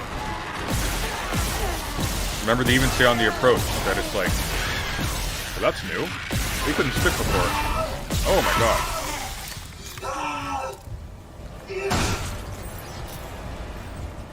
That is different. You could not... They could not do that before. I guess they've gotten rid of the pukers, they just didn't add those in.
Again. Let's go this way this time. Let's do the reverse course.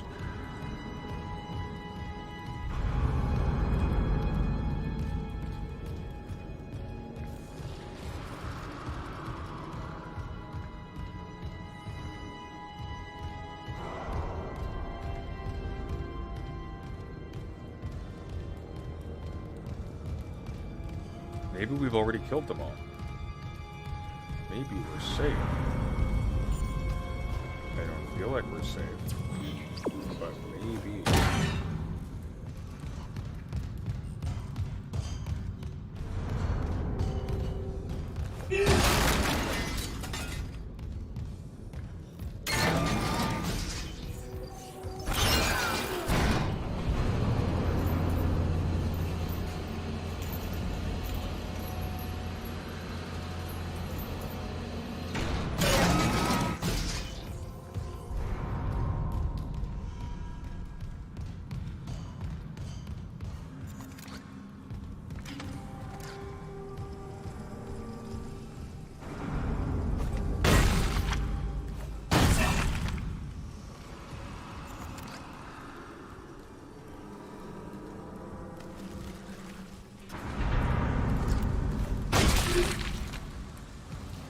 You're alive. Oh, I have to try better than that. I wasn't born yesterday.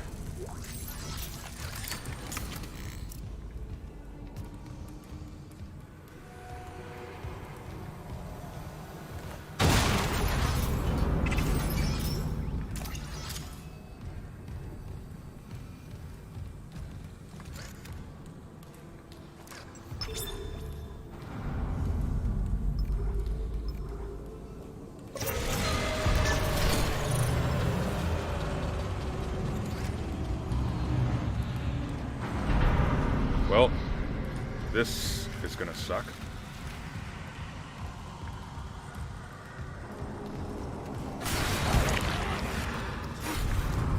It's okay, we got this.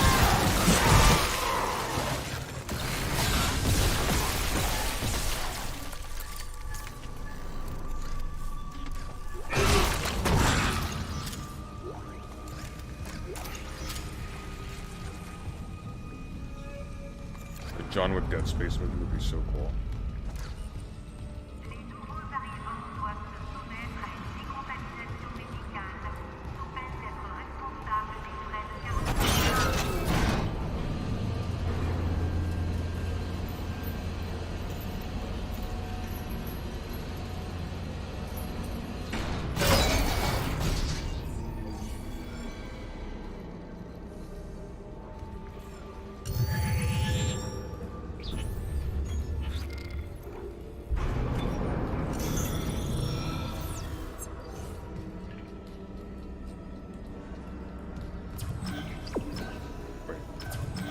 Oh. I wasn't done up here yet. Okay. We will want...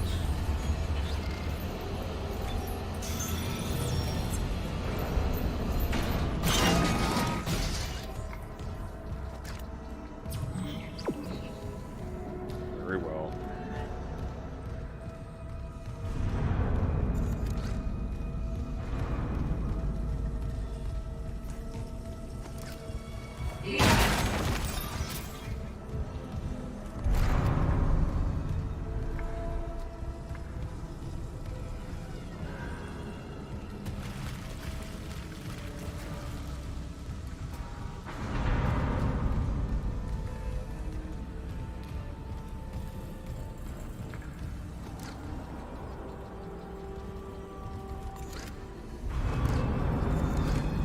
It's a ghost A button. Repair invoice.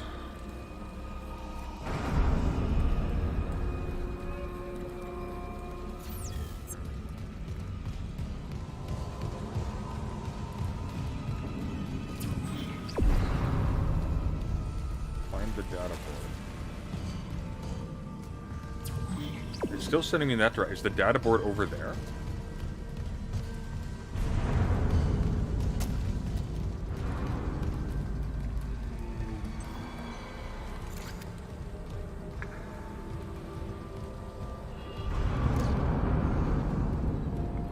Not that. If it is that, we're kind of pooped because I can't interact with that.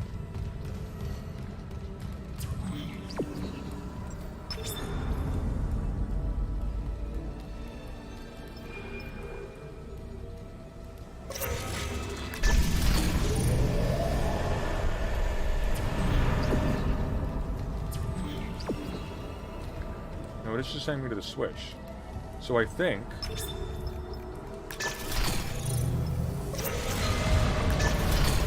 we need the lights off. And that opens the door down there. So now we can go down there, and I bet the data board's in that. That would make sense.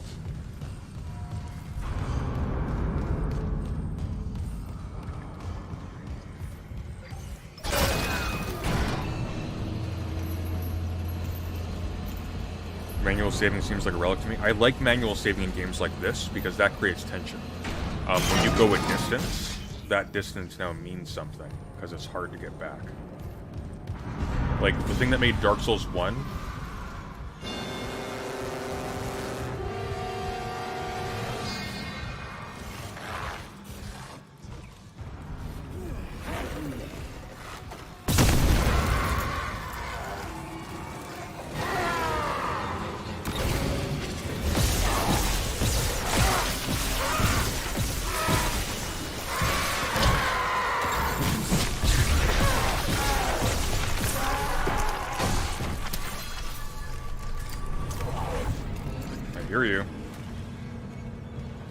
I hear you, I know you're coming.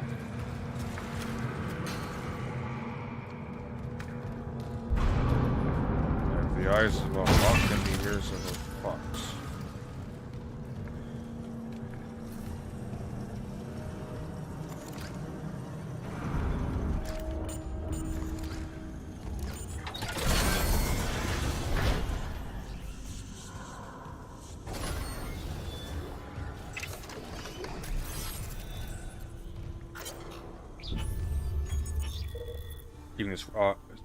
Keeping this off Wriglink in case Benson's listening in. You in for poker tonight, or are you going to let Kayla keep on during your credits?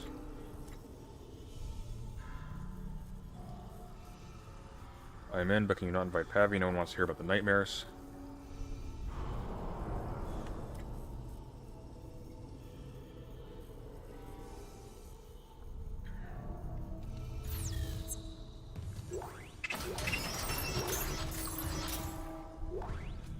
Isaac, we can't stay here much longer. Hearing a lot of movement. Hold on. I got the data board. I'm coming back to tram control now. Daniels, get ready to go. So in the novels, specifically Dead Space Martyr, they go into a lot more detail about the way in which the marker interacts with people who get sort of within its radius. It attempts to... It specifically uses... visions of dead people to influence and communicate. And what's interesting is, this is actually one thing I don't like about the novel. And the novel's dumb for a couple of reasons.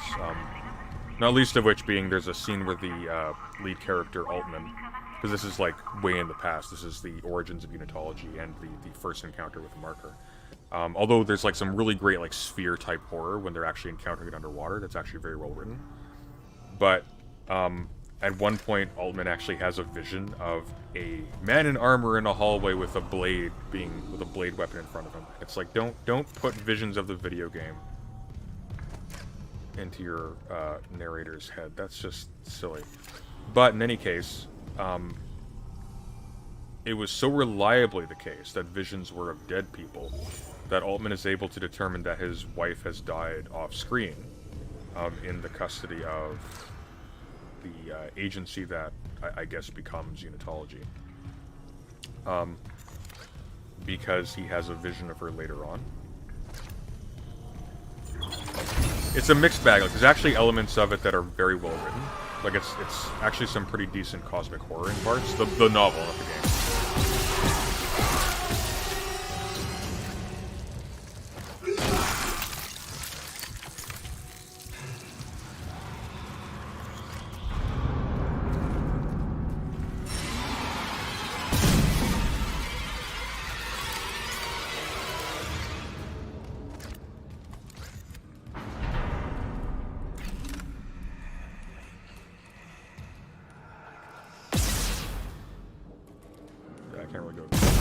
Okay, so you can shoot through the railings. That's good to know.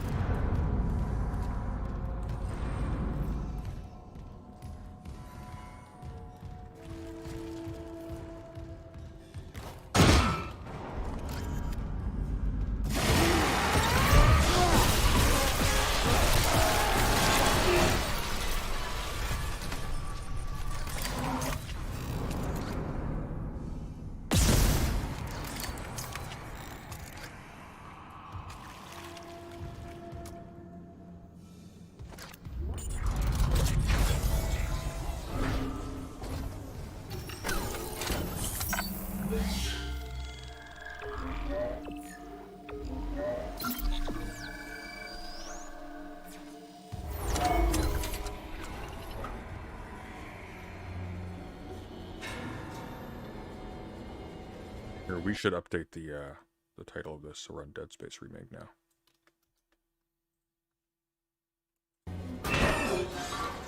See, that's environmental interactivity. None of that in Hogwarts Legacy. The spaces in this game are meaningful. Hey. Oh, that's not a refill button. Okay.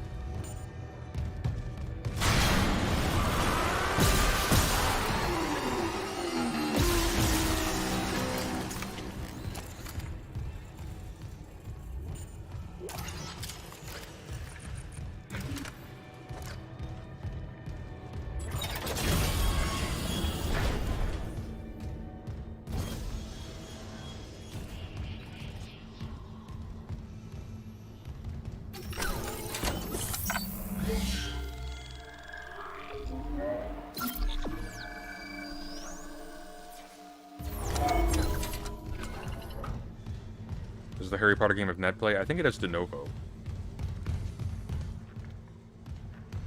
But I don't think it has any online component. I think it's entirely single player. Do I have the data board? I do, don't I? Yeah, I must. Right, here we go. Aha! Data board reinstalled.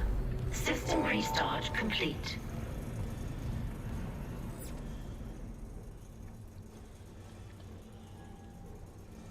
There's no consequence for using dark magic in Harry Potter Legacy, so people are saying the graduating class will be small because they will have Cadaver everyone.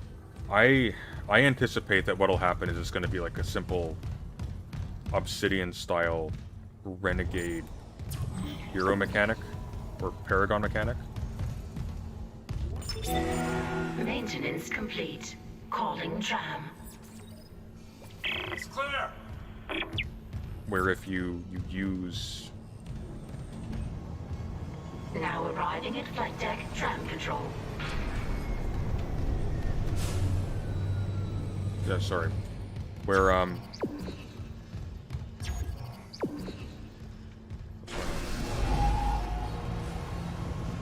Okay. We're on board. Something hit the roof, but it seems operational. Quarantine lockdown was lifted, so you can get to the hangar. Comms are still down though, so be ready for anything. What's the plan? You and Johnston fix up the Kelly. We report to the bridge. Standard emergency protocol. What? Protocol? Hammond, people are dying here. And I'm not losing anyone else.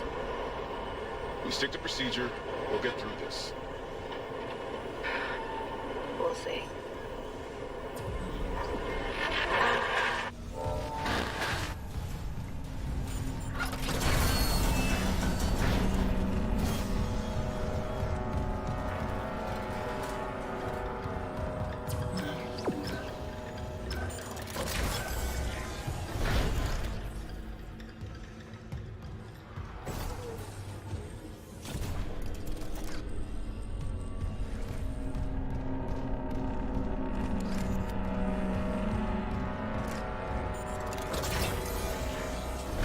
I think the biggest improvement, honestly, in this is the lighting.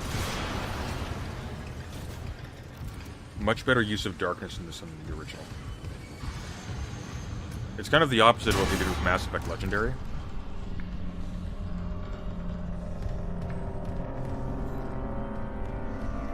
Where, like, they increased the fidelity, but a lot of the lighting's wrecked.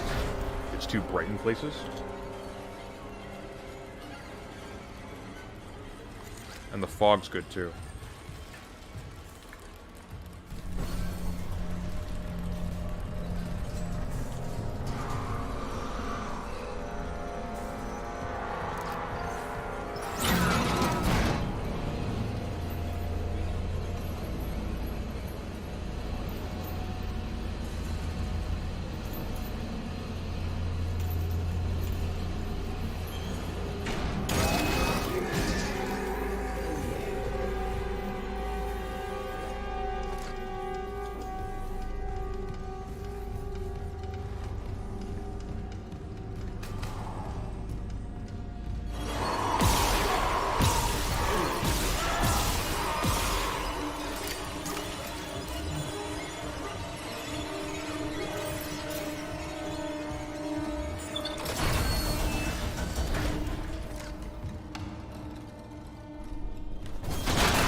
Oh, we got books. Okay, what do we got here? Close. World religions, planetary science, bio-waste disposal procedures. That red one's too blurry to read. I can't make out that green one.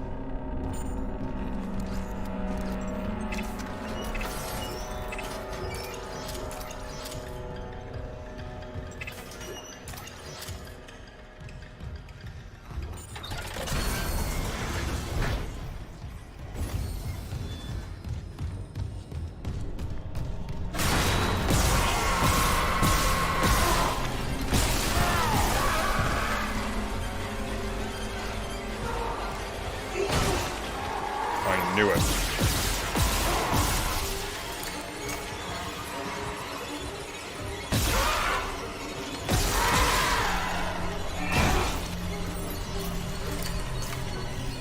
All right, who's next?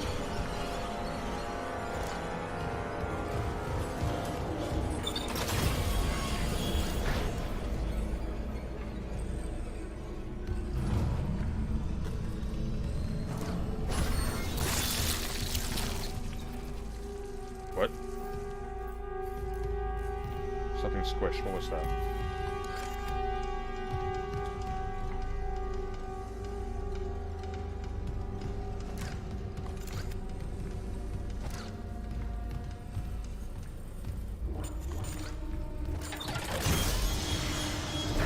Isaac, we made it to the bridge.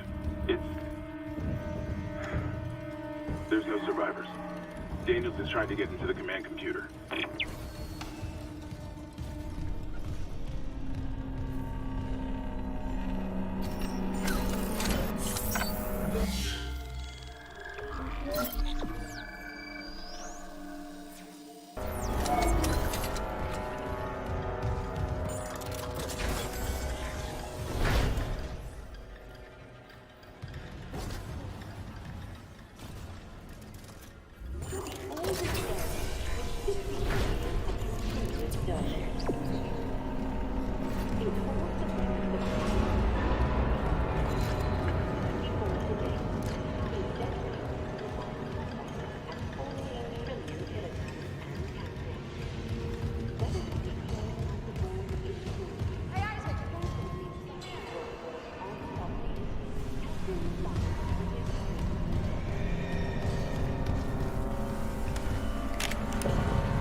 What have you got on you?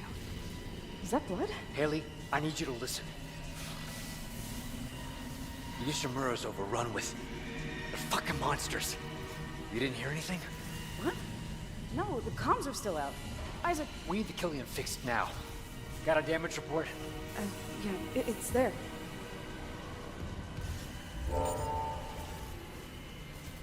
Should have been with you.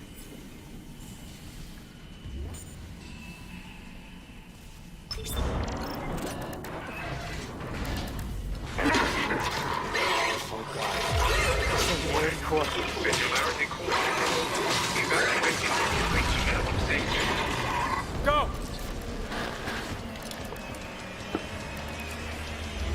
Well, that's new.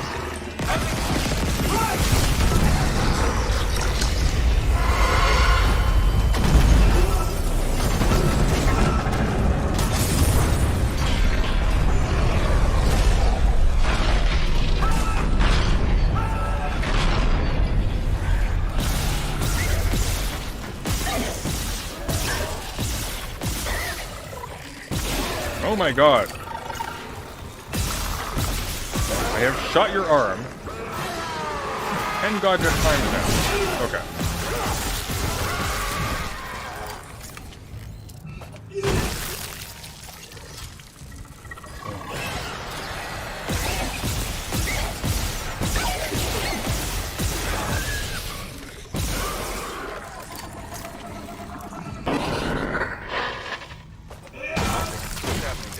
Johnson's gone. And Killian too. The singularity core overloaded. No! Kellyan was our only way home. We're trapped. No! I'm not losing two good people for nothing. What about the command computer? It's a brick. All the primary systems are locked down with the captain's codes. So we find Captain Matthias, track his rig.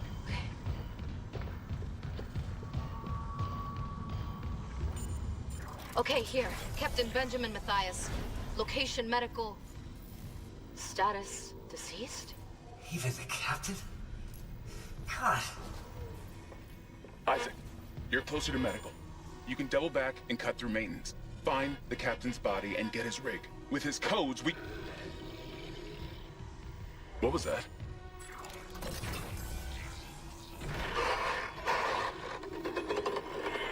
Chen? Okay, Hammond, run!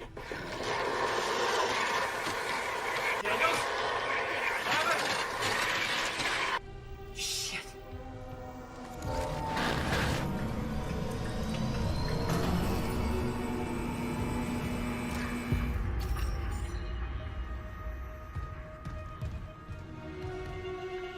I like they actually like really elaborated on the first game. Like this isn't just a one-to-one remake like I was anticipating. They've actually added stuff to it. Like there's more, like a lot more.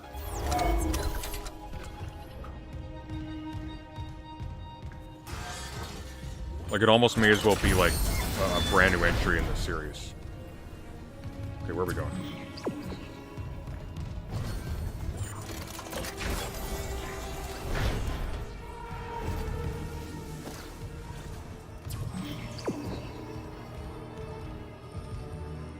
I don't think we've gone into this one yet.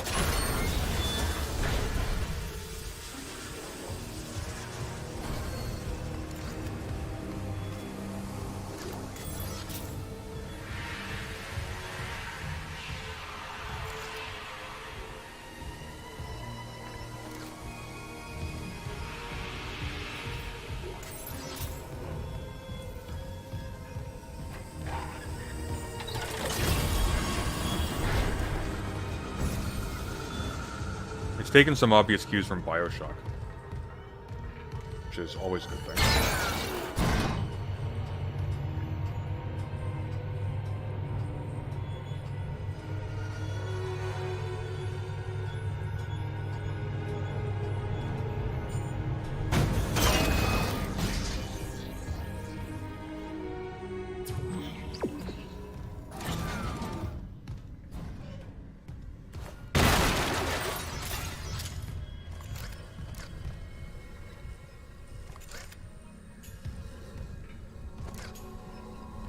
Damn.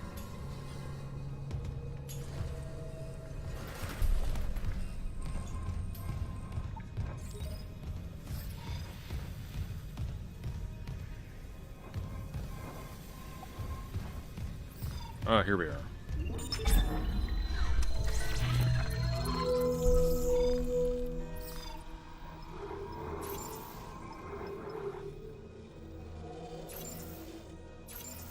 So we want to sell these.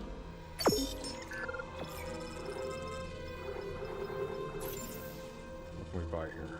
Suit level 2.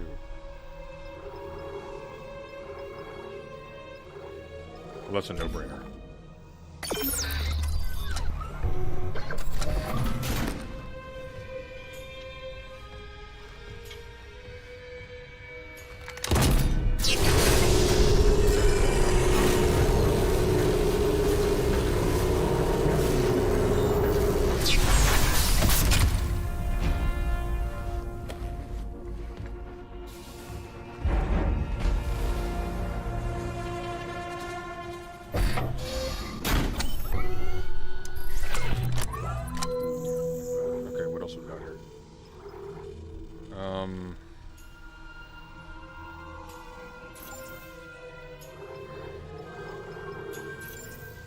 What do we got for funds? 3,000?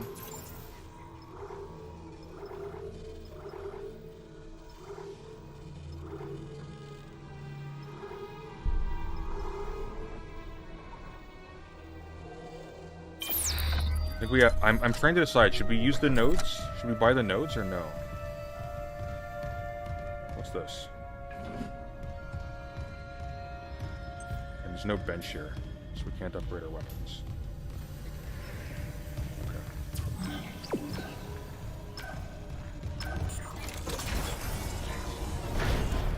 Oh, there we go. Perfect. Well, we'll see then. Maybe that node will be worth the ammo, because if we can use fewer bullets, we won't need as many, obviously. So damage, that's a no-brainer. Cap, that's capacity. 2. Reload, I'm not worried about. Capacity up. Damage. That's what we want. Okay.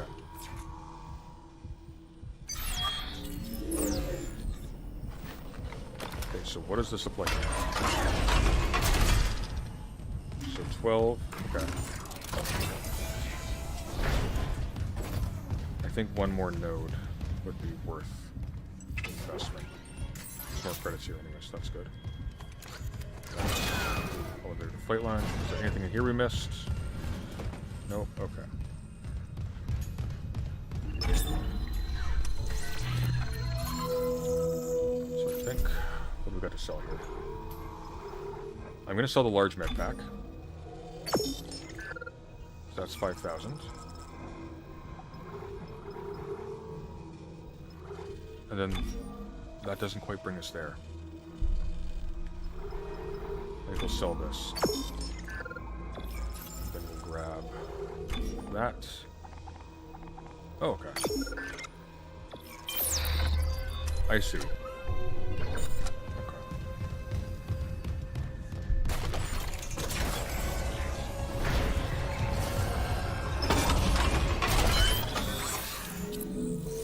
So Perez, what are your thoughts on Isaac being voiced a good change?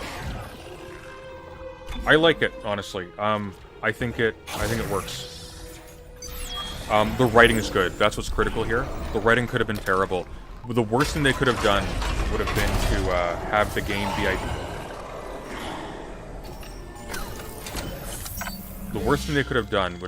game be narratively identical to the first one, and then just jam in extra dialogue from Isaac, which is what I was worried they were going to do.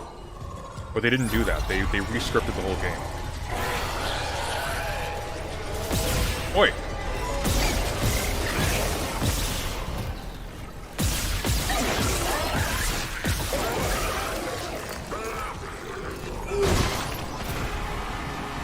I knew he was already dead. I just really didn't like him.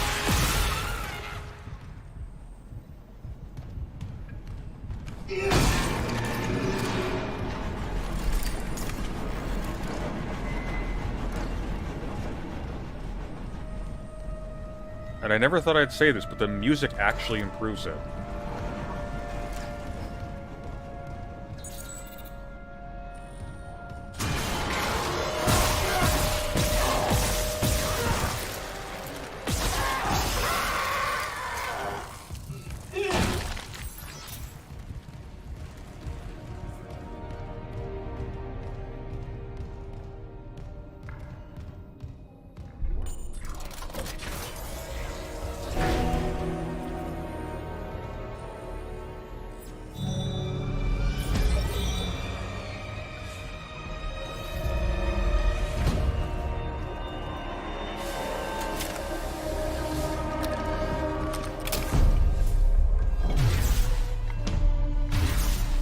Here we go. And with that, we have more magical spells in our repertoire than in the entirety of Hogwarts Legacy.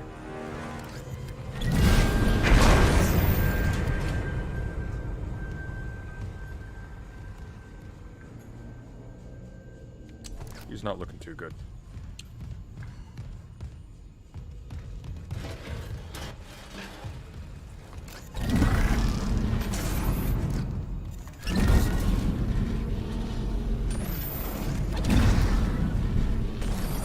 You're in the way.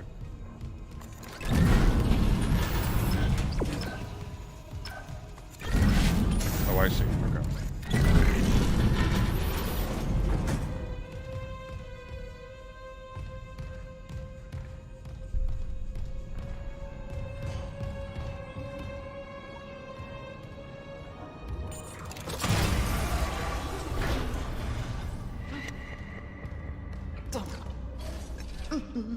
Gotta hold the line. They all came back.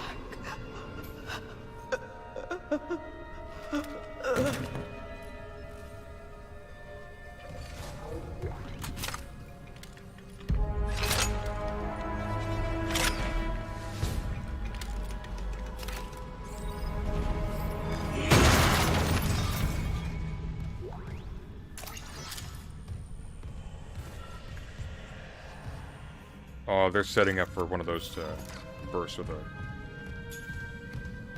are they called again? Slasher.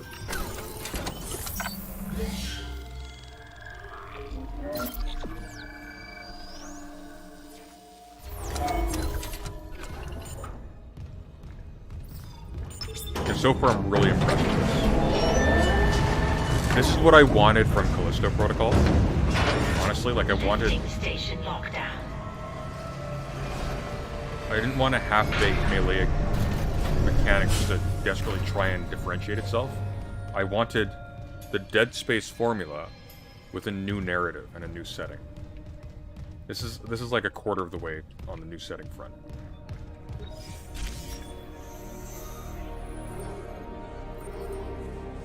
So we're in medical. And our objective is in medical, so we want to be here. I see, okay. Oh, that's interesting. So the... Oh! Oh, this is open world now. Or it's continuous, at least. Oh, that's interesting. Okay. We're gonna call it here, and then we're gonna go into the next segment, and then we're gonna call it for tonight. 'Cause it's my birthday dinner later, so I actually can't stick around for super long today. But so far I am very, very pleased with this game. They did a good job with this one. That will cover us for some time.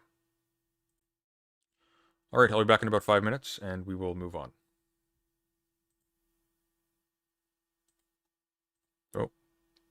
There we go.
back.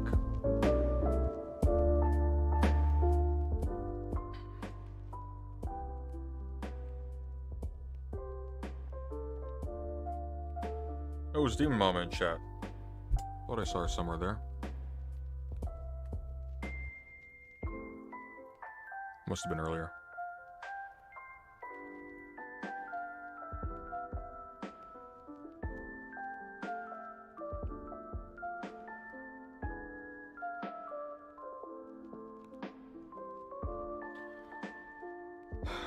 Alright, well we can't end on too positive note, can we? So we are going to look at something awful. Awful and depressing to end the day. Because why the hell not? Comedian leaves Oxford Union speechless.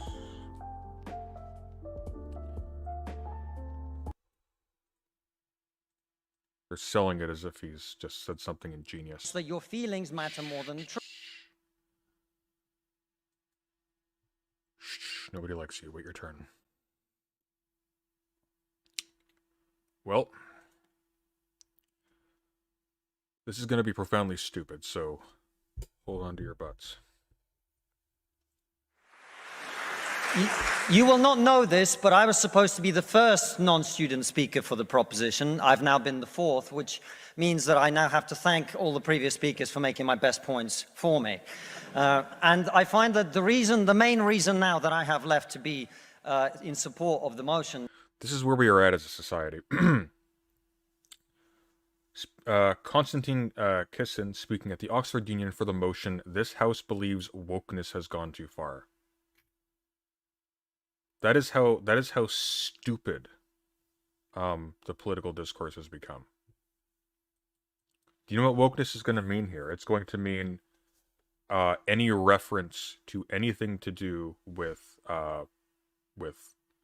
gender inequality or anything of the sort, and anything to do with diversity, whether deliberate or incidental, in media.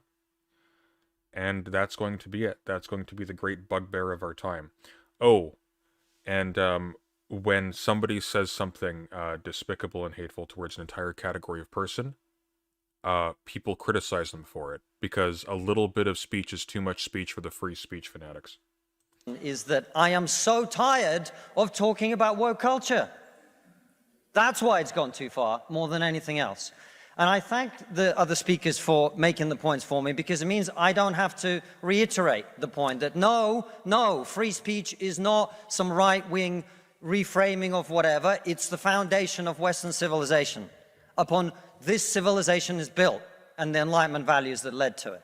I don't have to make the point that has been made by far better people in the past, that the only way to deal with the problem of racism is to treat people on the content of their character and nothing else. And the fact that woke... So if you enslave an entire category of people, deny them civil liberties, and abuse them for decades and decades after the fact, the solution to making right the ongoing problems that inevitably causes is to just interpersonally be sort of indifferent to appearance. Like, that's probably a good thing overall, but that doesn't solve the problem I just described. That's the issue there. Culture seeks to overturn that is a new form of racism that we must all oppose. It means also I will not use this opportunity to say I told you so, as someone who spent the last 5 years warning people in the West that if we continue to erode our culture, if we continue to undermine our confidence in Western values, that our enemies like Vladimir Putin, will seek to capitalize on it. I will not make any of those points tonight. At all. Instead, I am not going to talk to those of you who already agree with me, which I imagine is most of you. I'm not going to talk to you because I imagine after everything you've heard tonight, you're going to vote for the proposition. I'm going to confess I will take your vote for granted. Tonight, I am the Labour Party and you are the Red Wall. Now, I want to talk to those of you who are woke and who are open to rational argument. A small minority, I accept. Because one of the tenets of wokeness is, of course, that your feelings matter more than the truth. Where is this written? What the fuck is he talking about? We're at the point now where it passes for comedy to literally just lie. Like, what would be funny is if you took an actual proposition that was actually made by somebody real that you could cite, and then you could draw it to its ridiculous conclusion. But he's not citing anybody. He's just stating a ridiculous proposition, assigning it to a nebulous, unspecified bugbear, and that's the joke. That's as far as this goes. Like, actual comedy takes some level of engagement with things that are real. Like, you're making fun of things in ways in which they can't actually be made fun of. You're not just making chicken noises and laughing at a poster that doesn't even exist. But I believe in you. I believe there are those of you here who are woke, who are open to rational argument, so let me make one. We are told that your generation cares more than any other. Yeah, Putin, the guy who most of the right wing is siding with, is going to take advantage of what precisely? Of the left's general concern for not erasing trans people from existence? What is even the proposition at this point? Putin's going to take advantage of the fact that you have a police force staffed by undereducated hooligans who are eroding into the negatives whatever semblance of something that bears some distant familiar relationship to trust still exists between the people and the government. And the fact that the entire political climate of the United States and the UK, and increasingly Canada, is orbiting around an endless argument between one side that is just willing to lie about everything and one side that's willing to lie about 50% of everything. What if all this is brilliant satire? What if all this would be brilliant satire if he wasn't him?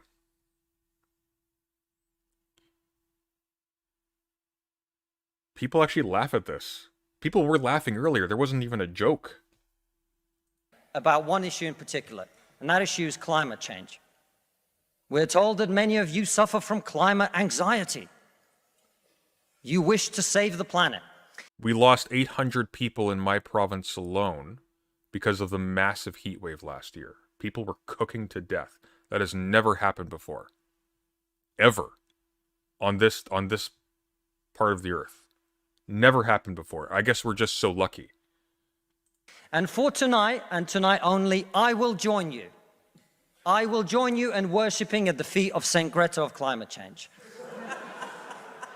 Let us all accept right here, right now, that we are living through a climate emergency and our stocks of polar bears are running extremely low. I join you in this view. I truly do. No, our stocks of polar bears are running extremely low, but that's because the ice sheets are melting, which is going to cause the oceans to rise, which is going to lose us most of our shoreline properties. In addition, it has caused, we're there, massive weather instability. So we have more intense storms. For God's sake, you couldn't buy sriracha a few months ago because all of the fields in California were just baked. Now, what are we to do about this huge problem facing humanity? What can we in Britain do? We can only do one thing. You know why? This country is responsible for 2% of global carbon emissions, which means that if Britain was to sink into the sea right now, it would make absolutely no difference to the issue of climate change. Except to all of the people who are making climate or releasing emissions, creating the products outside of Britain that Britain is buying and that the United States is buying and that Canada is buying. You know why? Because the future of the climate is going to be decided in Asia and in Latin America by poor people who couldn't give a shit about saving the planet. No, thank you. Fucking coward. Free speech is what this place is built on. Point of information, no thank you. What a fucking coward. No, thank you. It's going to be decided by poor people in Asia and Latin America who don't care about. Yeah, the free speech fanatic indeed leave the Oxford Union speechless because he wouldn't let anybody interrupt him. He wouldn't let anybody interact with him or challenge what he's saying. Like, so they've imagined that every single person who's not them is exactly like the blue-haired SJW that they've caricatured. So now they're licensed to be the blue-haired SJW. That's basically it. About saving the planet. You know why? Because they're poor. Because they're poor. I come from Russia, which is not a poor country. It's a middle... It'll be in their interest once they can't live where they live because it becomes uninhabitable.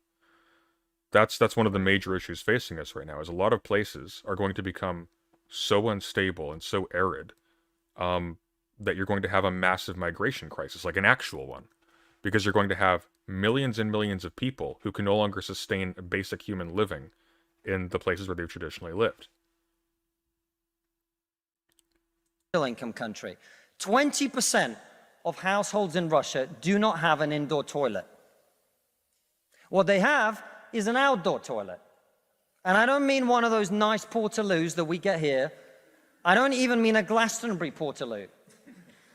I mean a wooden shack with a hole in the ground that holds a collected fermented memory of the last 10,000 visits.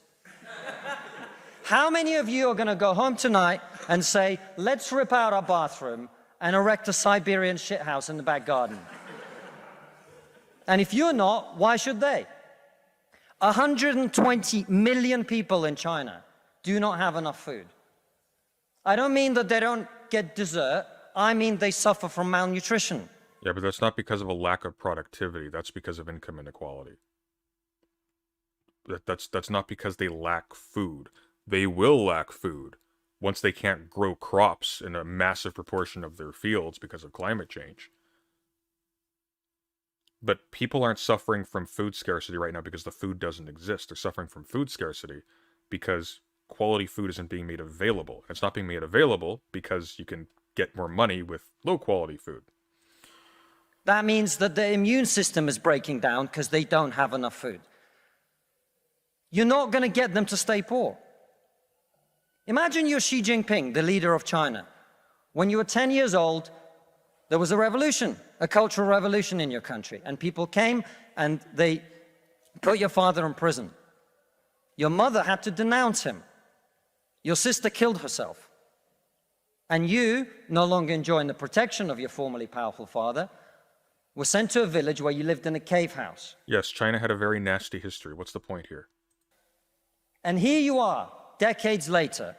You have clawed your way up the bloody and greasy pole of Chinese politics to be the undisputed supreme leader of the very Communist Party that destroyed your family.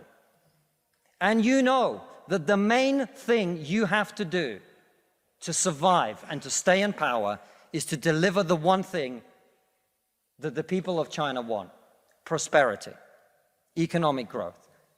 Where do you think climate change ranks on Xi Jinping's list of priorities? What is the argument here? Xi Jinping doesn't care about the climate, therefore just let the world die. What an absolute bug.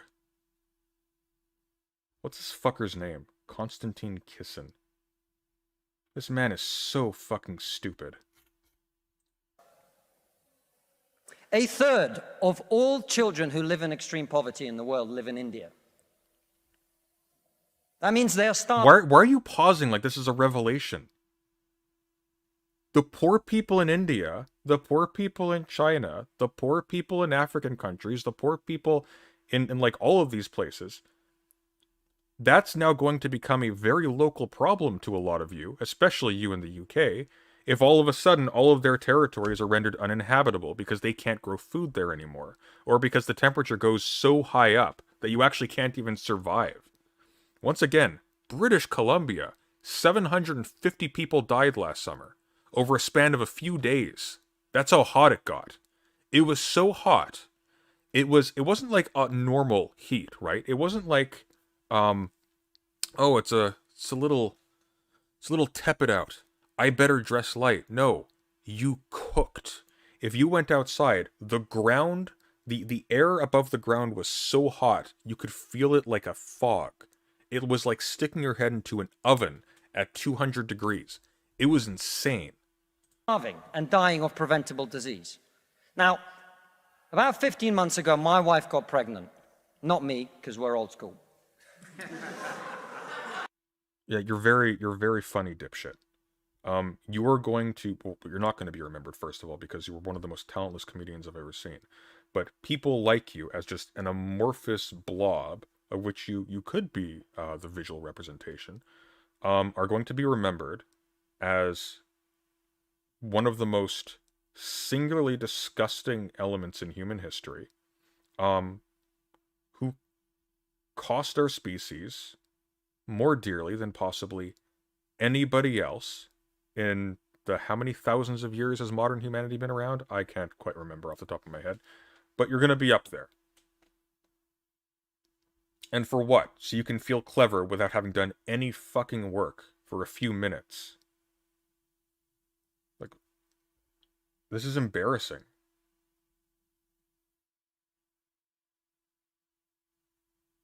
This is like, this is Oxford. This is the level we're at. By the way, major universities, not left-wing. That is a myth. Universities are not radically left-wing. Scholars are often left-wing. Partially because a consequence of actually spending a lot of time studying and taking pains to know things does not yield a right-wing position. For obvious reasons. The buy-in to being a representative of these people is that you are deliberately stupid so that you can sell whatever the bullshit of the day is to the lowest common denominator of audience.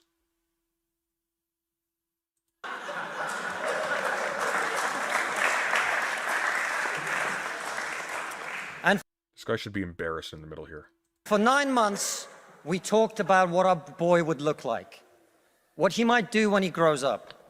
We looked at baby scans and videos on YouTube about what the fetus looks like at 9 months and 12 months and 20 months. And eventually he was born. And he is this cute little bundle of joy. He's cute. And thank God he was yours, because if he belonged to anyone else and they wanted to get rid of it, you wouldn't give a shit once it was born. Cuter than about 80% of puppies. You would be against any assistance to the parents, especially if it's a single mother. You would be against any sort of government assistance to the child.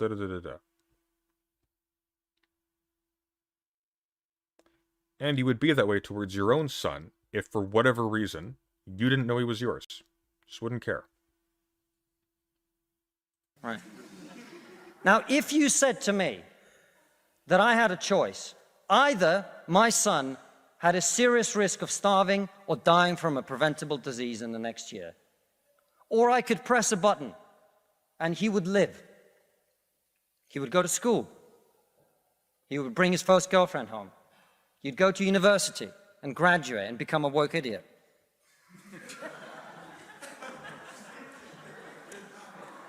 And then he'd get a job and get married and have children and become a man. But all I have to do is press this button. And for every day of my son's life, a giant plume of CO2 is going to get released into the atmosphere.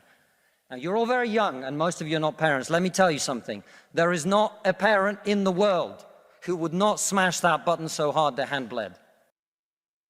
What if not smashing that button? What if smashing that... Wait, was it not smashing that button or smashing the button? What if allowing those plumes of CO2 mean that when your son grows up, his children are looking down the barrel of an arid wasteland with no hope of return, where nice, mild weather and stable food and like easy access to water, that is a bitter memory. What if those are the stakes?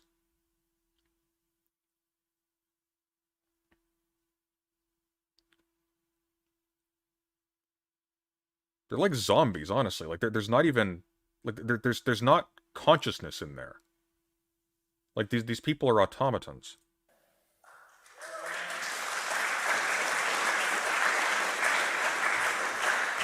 Case in point. You are not going to get these people to stay poor. You're not even going to get them to not want to be richer. I mean, you're going to get them to stay poor. And so, I put it to you, ladies and gentlemen, there is only one thing we can do in this country to stop climate change.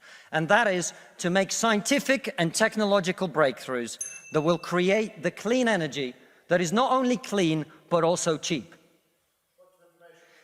And no, thank you. And the only... Oh, go fuck yourself. I want everyone to get home on time today, which is not going to happen. And the only thing that wokeness has to offer in exchange is to brainwash bright young minds like you to believe that you are victims, to believe that you have no agency, to believe that what you must do... He's just spent his entire speech saying we can't address climate change because China won't do so. Now he's going to lecture us on having agency. To improve the world is to complain, is to protest, is to throw soup on paintings. Buddy, entire crops disappeared, were inaccessible for an entire year. That wokeness did not make the peppers not grow. And we on this side of the house are not on this side of the house because we do not wish to improve the world. We sit on this side of the house because we know that the way to improve the world is to work. Is expensive and inconvenient for you. Is to create. It is to build. What if, okay, so this is your solution to climate change. If you onboard everything, you onboard the most extreme predictions. And by the way, even the most extreme activists that actually make it to any kind of media representation are not giving you the most extreme predictions. Even assenting to that, this is your solution. We need to make up magical new technology that doesn't exist. I'm a comedian. I'm barely a functional comedian, but I have no education in fucking anything. But we can just tech our way out of this, right? Right? Like, you saw The Martian. We can do it.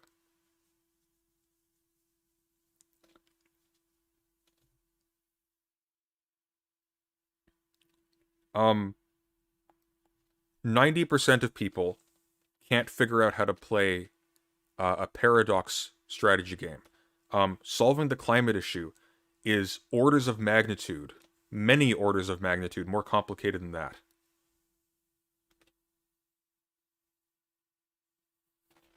What's this guy's education? Konstantin Kisin. Hang on.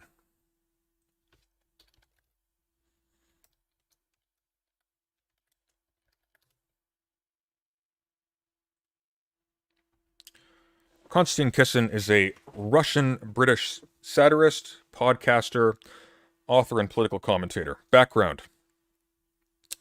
He was born and grew up in Moscow, in the former Soviet Union. He came from a family of Jewish heritage. His experiences in the country inform much of his own political views today. At age 11, he moved to the United Kingdom. Career. No education. No education. He's a co-presenter of the show Trigonometry. This is all he does. He has no background in anything. He's literally just been a YouTuber. Why is this guy getting into Oxford? Like, why is Oxford even allowing this? That degrades the entire institution.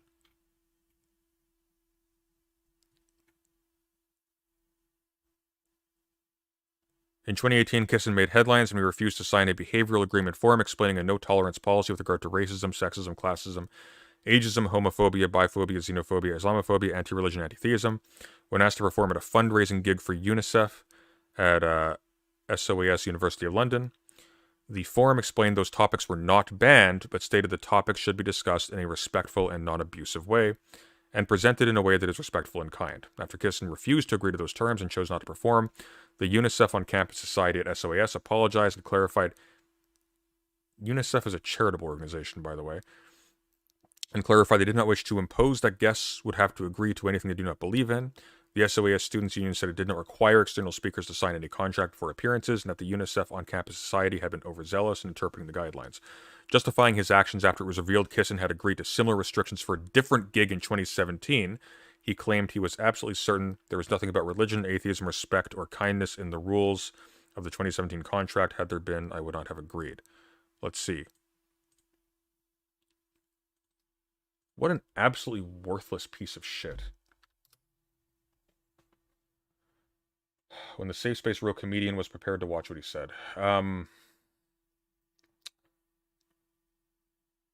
So he signed similar terms the previous year. The list is very similar to the terms requested by the UNICEF Society in London's SOAS College that Kiss and So were publicly rejected last week, leading to headlines around the world and an appearance alongside Piers Morgan on Good Morning Britain yesterday. But he agreed to similar terms when he applied for a spot at London's Quantum Leopard Night, which promoter James Ross described as a fluffy and inclusive night that is proud to wear its political correctness on its sleeve. Every comic who asks for a slot specifically has to agree to the gig's ethos, which includes a ban on specific hot topics, including no rape as a punchline, and no picking on the audience, as well as general pledge not to kick down. Chortle has seen an email from Kissin from May last year agreeing to the terms, which included no classism, racism, sexism, homophobia, transphobia, or ableism. So clearly what happened was he saw money in virtue signaling to, could just call them like, what's a better term? Right-wing social justice warriors doesn't work for it. Social Jehovah's Witnesses. And immediately changed tune to make as much noise as possible because that's the grift right now. Cultivate hysteria among the most rubish part of the lower middle class, and just feed that endlessly and make bank, and that's it. And who cares if you destroy the world in the process?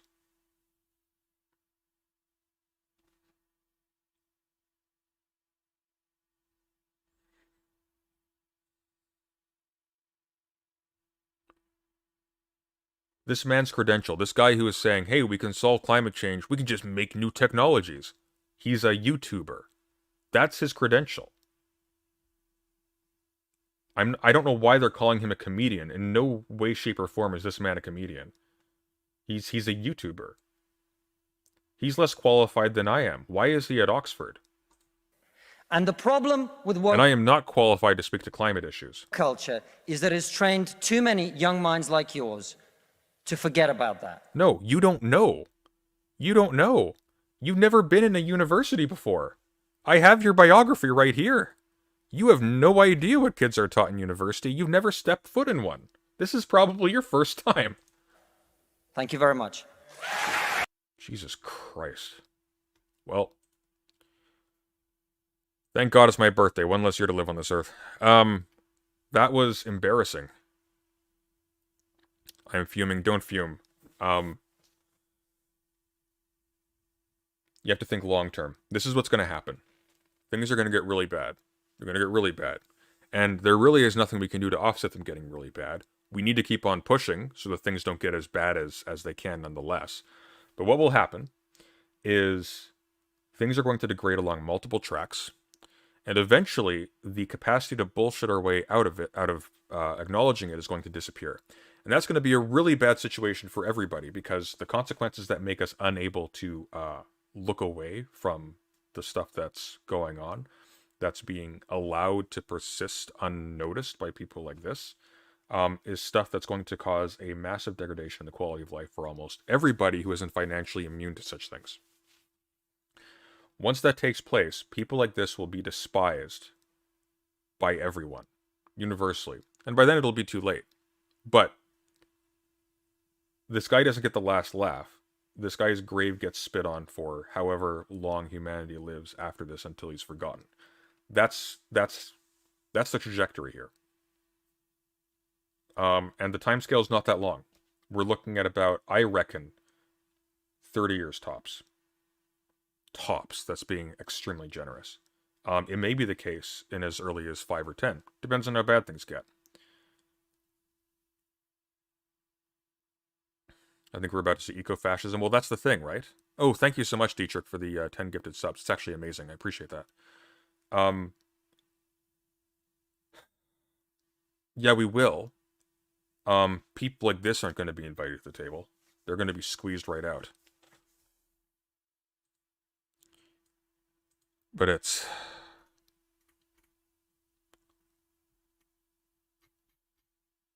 So what has to happen, bluntly, is you guys, we all, have to weather this, and we have to make ourselves smarter and more compelling until our time comes. And that's the only thing to do right now, is to build and to keep each other alive. And that's the lot of people who live in dark times. So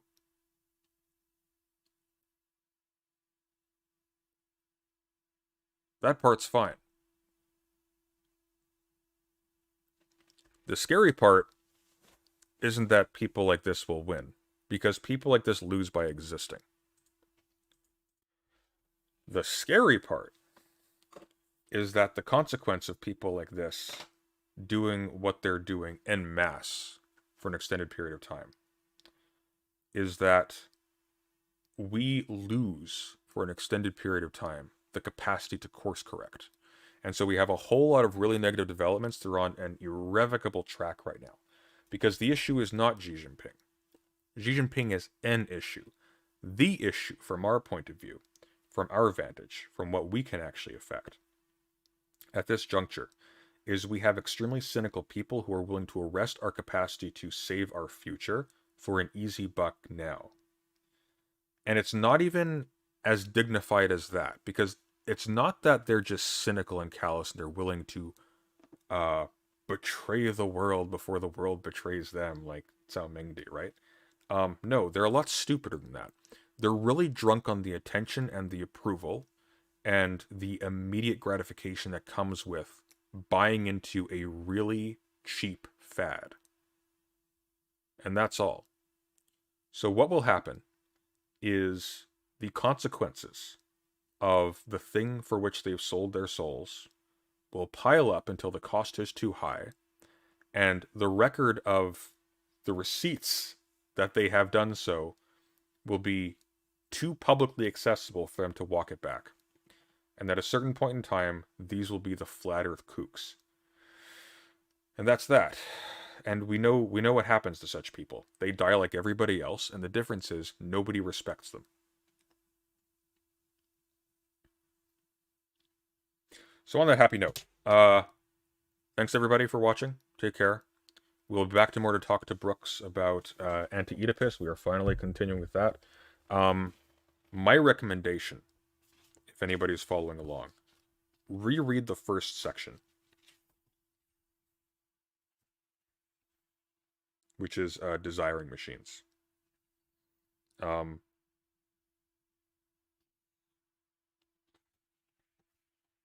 Yeah, Desiring Machines. Reread the first section of Anti-Oedipus.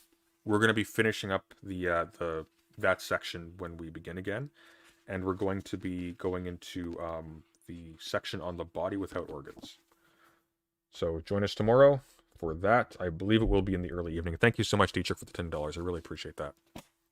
Take care, everyone. Have a good night.